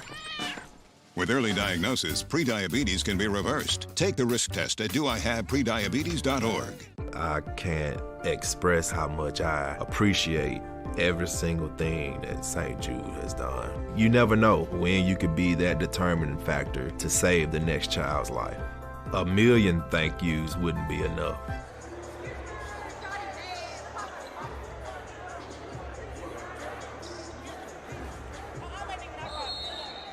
Second half just about to get underway here on AHS Tiger Life. It's actually underway right now. Roman Cleary, Brent Lyons here on the call. Jake Stoop on the sideline. Arlington gets first possession of the second half. Immediately a block to start off the second half as well, along with the return of Drew Ellis, so he seems to be all right and is back in the game now. Let's see what kind of impact Ellis can make here in this second half of basketball. Burrow got the ball. Drew Ellis for 3. It's off, and the ball went out of bounds. Bartlett basketball for the first time in the second quarter. Drew Ellis trying to make an impact here with the first shot. Maybe a little bit of a rust buster. He's been on the game for a while. We'll see if he can pick it up now. Second half. First time for Bartlett in the second half. Knox lost the ball. Picked up by the Tigers. And Arlington turns it over. Bartlett basketball once again. Just a lot of back and forth here to start, just like the beginning of our first quarter. Here is J.R. Jacobs driving inside. He'll get fouled. He'll shoot at the line for 2. Foul shot to the Tigers, number 35, Nasser. J.R. Jacobs and the rest of Bartlett had their struggles from the free throw line. during that first half. Let's see if that trend continues or not here in this second half. Jacobs' first attempt is good. 35-12, first point of the second half for either team.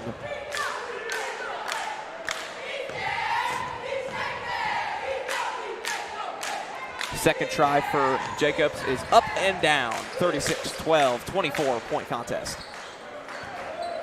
I guarantee you Arlington does not want to finish this game with a measly 12 points, so they're going to have to get something going if they want to do anything. Otherwise, it's going to be a very long second half. Turnover for the Tigers results in another easy bucket. Jarvez Ambrose. It's 38-12. Oh, excuse me, they waved that bucket off the board.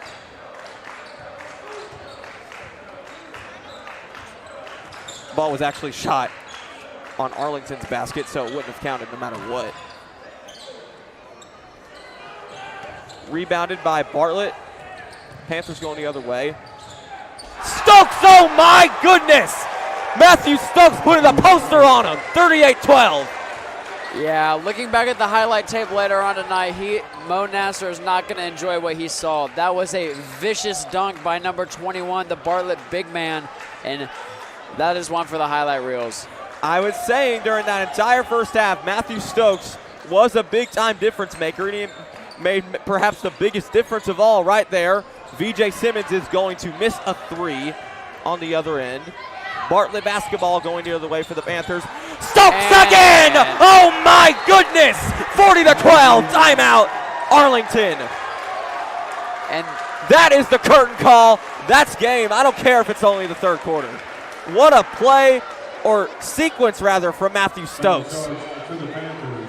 Oh, they're going to get Bartlett for the technical. What are they calling the tech on? Oh, hanging on the rim? It's exactly, yeah, that was what it would be. And a heavy boos from the Bartlett student section. Here comes Luke McBride, one of the bigger players in the Arlington team, step in maybe to have a little dunk contest with the big man from Bartlett. Luke McBride, he was actually one of the 4 SASC presidents when Arlington High School hosted the Student Council SASC convention out here on the court now. He's had a decent season so far for the Tigers. Nothing special. You know, just a sophomore, still trying to grow into the team a little bit here this year. That's really what it's been about for him. See if Arlington can make any highlight plays to match what Bartlett has done here so far, putting on a dunk contest. Heavy defense chance from Bartlett student section. Ellis gets rejected. Here comes Bartlett. Moskovitz steals the ball. Right back to Bartlett. Stokes with it. Up top. Amar knocks for three. No. Arlington's got the ball. Still with only 12 points in this entire basketball game. And this is not rec league, so there is no end to the press. Bartlett could keep it going all night if they wanted to. Luke McBride's going to miss the lay-in. Bartlett ball again. Looking to go up by 30 with this next basket. Knox inside. Passing it out. J.R. Jacobs going to drive. He's going to step back. He's going to shoot from mid-range. It's way off. Arlington's got the ball back. Moskovitz. The Euro step. Not going to go. Panther ball. Jacobs again. He wants a threes, but he's going to fake it. Amar Knox makes it a 30-point game. 42-12. Might have been a little mercy there from Amar Knox. Definitely could have dunked the ball there if he wanted to. Stayed with the soft little jelly instead. Excuse me, it's 42-12, not 32-12. And Arlington got caught traveling. Another turnover for the Tigers. And at this point, you could say what they need to do to improve, but really, I don't know what they could improve to do, and it would make it any better than what it already is. It's a 30-point game with 5:09 to go in the third quarter. Any chance we see Bartlett hit 100?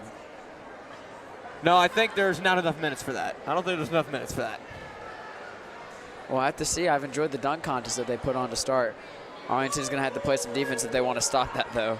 I mean, if every basket starts counting for 5 points rather than 2, then maybe there's a chance, but that's not legal, so yeah, not going to happen. Starters will be staying out there for Bartlett, showing that they mean business. No mercy here on this war on I-40 rivalry between the Tigers and the Panthers. Little business trip, I guess, here for Bartlett. Little day trip. Yeah. The student section for Bartlett is absolutely packed out, and it's a business trip. I totally buy into that. The lob for Knox! Oh my! Lamar Knox! The highlight reel continues for Bartlett. Oh my goodness! I don't even know what to say anymore. I don't. Wonder if Penny Hardaway was watching that one. J.R. Jacobs is gonna miss a lay-in. Yeah, we talked about before the game how he lost his scholarship and his playing with Memphis, but that highlight seems to put any temptation in my mind that he didn't deserve it to rest.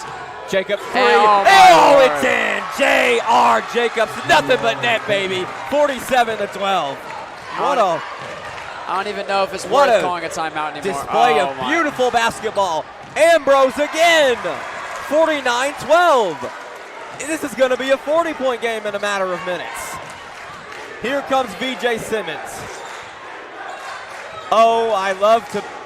It's great to be back. Simmons lost the ball, and they got Bartlett for the foul. Nothing really to get upset about if you're Bartlett right now. You're up 37. I don't really think there's much you can lose by giving a little foul here. Another look at that amazing lob pass to Amari Knox. As here now come the subs, and we'll see if they can put on a show.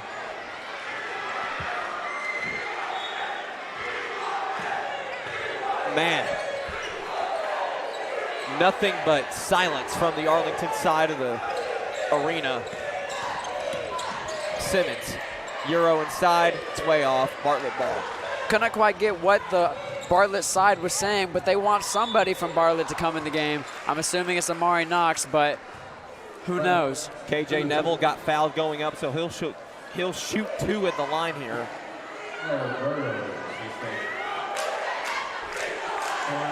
Can these free throws make it a few steps closer to this being a 40-point contest? I think they're chanting, "We want state." That's what I'm making out from that.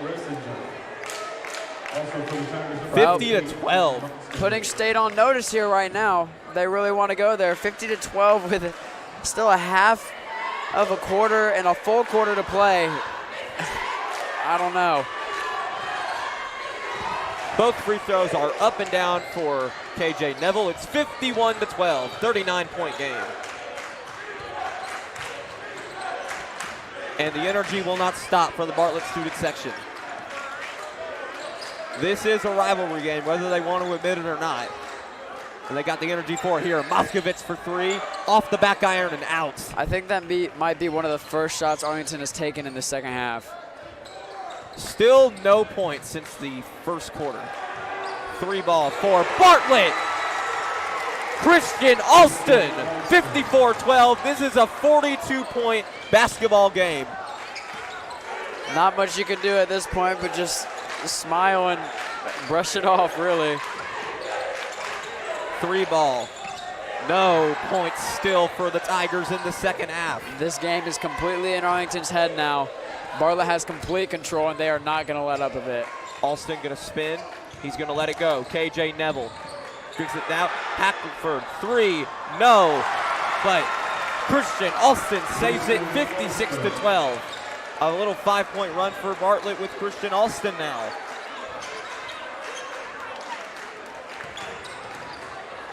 Step back 3. Hefsler, no. They're going to have to get something at some point, right? I mean, you'd have to think they're eventually going to make another shot.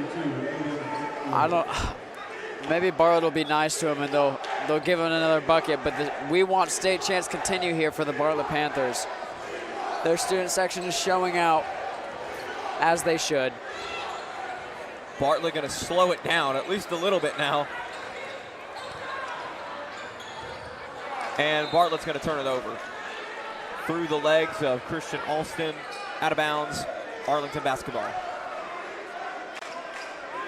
This is just a complete slaughtering of the Tigers on their home floor. Bartlett trying to put them to bed.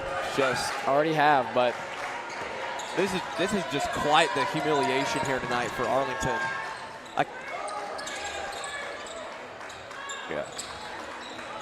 Yeah. And not Moskovitz with it. 2. And obviously this is quite the incredible scene. Austin gonna miss the slam. This is absolute craziness. Jake Stute, tell us all about it. Oh my goodness, what a game. Ever since Bartlett in the second quarter instituted that half-court press or full-court press, they've went on a 41-0 run. We've got Principal Duncan here. We're going to ask him what he thinks about this game. What do you think about that full-court press and just this game in general? Well, when you have as many athletes as they have, it makes it a little bit easier to do because you can run 5 people at a time. And for a few minutes, they give you all they got. Run 5 more in, they do the same thing. So it makes it, when you got that many athletes as they have from all over the city, it makes it a little bit easier to take care of that. Can you tell us about impact player? We know they have Amar Knox. Is there someone else that stuck out to you, or is it Amar Knox? Well, they got a point guard, J.R. Jacobs, that stands out, Amar Knox. They've got several of them from across the city that the reason they're as good as they are is for that reason. How do you feel about Bartlett moving into the rest of district play and into March in the playoffs? They're going to have a good chance to go to the state tournament this year. They're very talented and very deep. And they're well coached. Thank you for your time, Principal Duncan. We'll go back to the game. Shout out to Jake Stute and Principal Duncan for that great interview. Jake Stute, really the best of us here. Lay-in is good for Matthew Stokes. It's 58-12. And Ludwig is trying to recover the ball. He's trapped essentially, but he's able to get out of it. Arlington will retain possession. Drive inside for Simmons. He did get fouled. Chance for Arlington to put those points you were talking about on the board. Free throws, baby. Free throws. Come on now. This is something to get excited about if you're a Tigers fan. Chance to put some points on the board. I thought that he was talking crazy talk, but they're going to get an opportunity. Tyler McNeil to give Arlington their first points of the second half. Be the hero, kid. Up and down. A great throw. 13 points for the Tigers. Let's go. Bartlett says they want to go to state.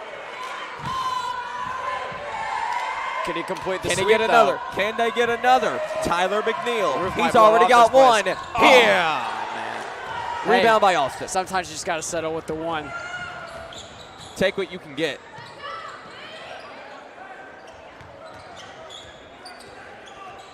Devin Crockett, he's still in the game for Bartlett. He's dribbling it around. Christian Alston, who has really stepped it up for the Panthers ever since the starters went out. Nice layup in from Rashad Williams. He's been a presence inside at 60-13. What do you think the line for this game is now? It's got to be a pretty high line now going for the over/under of this game. Well, you're not legally allowed to bet on high school sports, so there is no over/under, but I'm sure it would have been way over at this point. Nice block from Bartlett. Panthers are taking it the other way. Christian Alston, he got fouled going up. You remember the steals that you said that Arlington had the advantage of at the half? Yeah, I don't think that is an advantage anymore. No, definitely not. I think I think Bartlett has probably gotten about like 3 times the steals that Arlington had in that first half at this point. At least that's what it feels like. Alston's first free throw is up and good. 61-13. This is about to be a 50-point basketball game. And the chants continue to roll in from the Bartlett student section. This is a 6A high school mid-level basketball game, and this is really what we're going to see here. Absolutely incredible play from Bartlett here tonight. They've been nearly flawless. Do we think they hit 60, the 50-point game before the end of the third quarter? We'll see. Half-court shot, maybe. Moskovitz 3. Yes! Aiden Moskovitz at 16 on the board now for the Tigers. Moskovitz is second free of the night. Time to get a little more excited. They're back in the game now. Oh, here we go. Bartlett's going to get the last shot here. Going to have wide open space. Shackelford at the buzzer. It's good. Yeah. 64-16. And we still got 8 more minutes to play. How much worse can this game get? We'll find out when we come back. Roman Cleary, Brett Lyons, back with you after this. My son is 10. He has brain tumor, and he's fighting for his life. We are so amazed by St. Jude. We don't have to pay, and we don't have to worry. The most important thing is his life. This really helps us so much. I really respect people who donate. Tommy can have a second chance. We as a family can have a second chance. So I'm very grateful.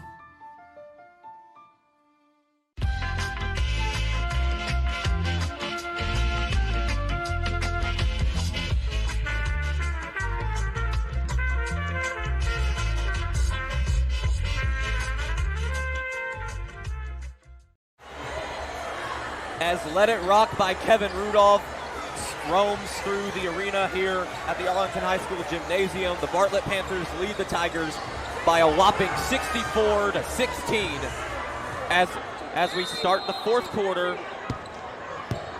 And obviously, as much energy as this Bartlett team has brought, the crowd and the fans have brought just about as much, if not more. They've been loud and proud all night long. Amar Knox, who's in the game for some reason, is going to take a three. It's off. Matthew Stokes now with the basketball in his hands. Well, I mean, you could talk about the fact that during the intermission of the quarter, the Bartlett student section was hyping up their cheerleaders to make a mockery of the Arlington cheerleaders. Like, the student section is all into it more than the Arlington basketball team itself is into it. Ball will stay with Arlington on this end. And running clock is especially in effect right now. Yeah. I'm surprised it's not going like ×2.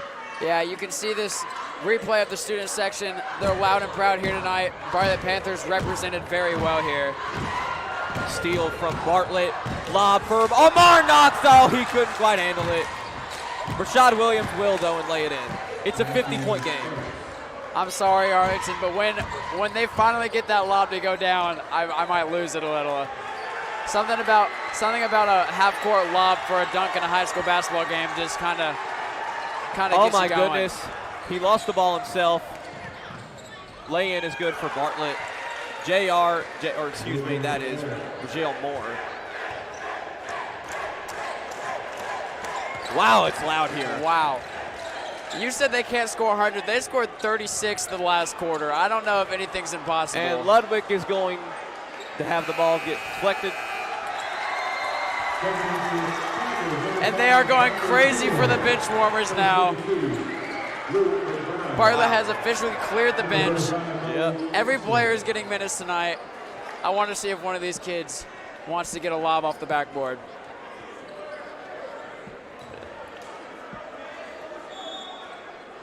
Arlington has brought back in some of their starters. Including Carl Burrows. He'll pass it out. 3 ball for the Tigers is good. Parker Ealer, 19 points on the board now for Arlington. And Bartlett will now turn it over. I'm not sure if Bartlett's student section has sat down the entire game yet. Their legs are going to have to be tired. Not as tired as this Arlington defense is going to be, having to run around all night like they have, trying to chase these lob dunks. Despite the fact that it's a 68-19 game, Bartlett is still loud and proud as ever, obviously. Mo Nazer's going to float it up, and it's going to go out. Rebound from Bartlett. Heavy press from the Tigers. It's not going to matter. Quay Hampton, pass it out. 3 ball. No. Bartlett holds their breath every time somebody shoots the ball, hoping to add to this onslaught. Yeah, they just want to just absolutely explode. You already know what's going to happen the next time Bartlett scores a basket, assuming they do here within the next 5 minutes. One more 3, one more dunk, and this place is going to lose it. You might have to call in for hearing aids if another Bartlett player makes a shot. Like if they make another alley-oop, you may just want to call the game then, honestly. Do they have white flags in basketball still? They probably should at this rate. Steal from Bartlett. You can see how loud they got for a steal. You're winning by 59 points, and you're getting hyped for a steal. If that tells you anything, then this Bartlett student section is just so into this game. Hampton, the freshman, is going to lay it in. It's 70-19. Yeah. I would have never thought I'd seen a score like this. Yeah, not a great day for Arlington High School. This was one of the best teams in the state last year, and now it's 70-19 against Bartlett. Well, Bartlett's one of the best teams in the state this year. And there's a layup. Got some more points. VJ Simmons.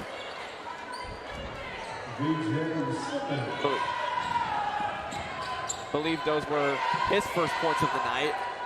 And if you want some action to look forward to, dunk package is coming. The official hype reel for this game is coming. Just you wait. Will it be added to at some point before we get there, though? Boy, I KJ hope Neville's so. going to miss a lay-in. Oh, here's dunk it. Hampton? No. I don't know if freshmen are even allowed to dunk it. Pull up 3 or something. Neville, up, out.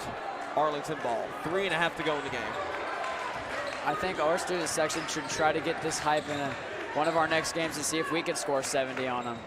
Simmons will shoot that 3.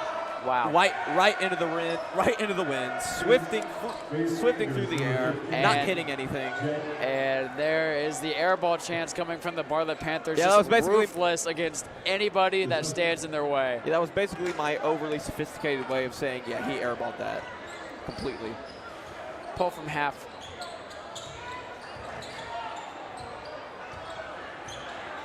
Hampton, another 3. One's going to go in for it eventually. He's got 2 minutes and 44 seconds of basketball still to make one, so. Here's Carl Burrows. Heavy presses on once again. Parker Peeler now with it. I think we should stop to appreciate the fact that Arlington Luke McBride, he committed an offensive foul, no call. Ball's on the floor. Peeler out. Burrows 3, no. Arlington is just struggling on every angle of the game tonight, and there is not an excuse that you can give that'll make it any better. 3 ball for Bartlett, no. Back and forth we go, I guess. And 1 for the Tigers. That's something to be happy about, finishing through contact. And it's time for the moment that you all have been waiting for as you've been watching this stream. It's time for the ultimate dunk package, ladies and gentlemen. I'm excited for this one. I mean, I don't even know if I can explain it any better than you're seeing. Who would have thought that Bartlett would have came on, put on a show like this, just poster after poster. He even did the head tap. Come on now. This is what he got called a tech for. He rocked the rim right there. Alley-oops galore. You got a word for that dunk package? One word. Demolition. That's my one word for it. I love the word demolition. Bounce inside. Bartlett looking to score almost at least got one more in. time before the game's over. And as this game comes to an end here, we're going to get one final word from Jake Stoop as he gives us some closing thoughts on. Let him in on the fun. Yeah. Really, the only word you can describe that is the word Roman used, and that is yummalicious. I mean, this Bartlett team is so fun to watch. This is a team that you need to watch for going into state at the end of March. This is a team that can definitely make a run. See, their freshmen are in right now, and they're still playing well against our bench, but still, this Bartlett team is fun to watch. Even if you're an Arlington fan, you got to appreciate good basketball, and that's definitely what Bartlett's giving you today. Arlington just looking defeated over there on the sideline, guys. Thank you, Jake, for your great work tonight. Obviously doing color on this game with Brent and then doing the sideline work here during this contest. I'm sure it was actually quite fun for you, now that I think about it. Arlington. I want to see one more bucket from the Panthers real quick. I want to see this crowd go insane again. McBride misses the easy lay-in, and I think Bartlett's just going to run it out here.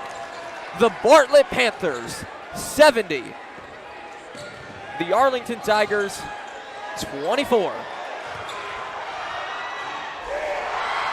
12 points in the first half and 12 points in the second half for Arlington. An absolute slaughter of a basketball game. Bartlett is going to move up to 15-6. Bartlett moves Arlington down to 7-9 in perhaps the most brutal way possible. We might have to go back in the record books, but this might be Arlington's biggest blowout loss. since they opened their doors. I mean, it wouldn't surprise me. It's hard to even envision a high school basketball game being this much of a slaughter. I mean, just obviously Bartlett played amazing tonight, but it was a very poor effort from Arlington. Their body language was bad from the beginning. They weren't making shots. They weren't playing aggressive. Just not a very good basketball team, and it shows, honestly.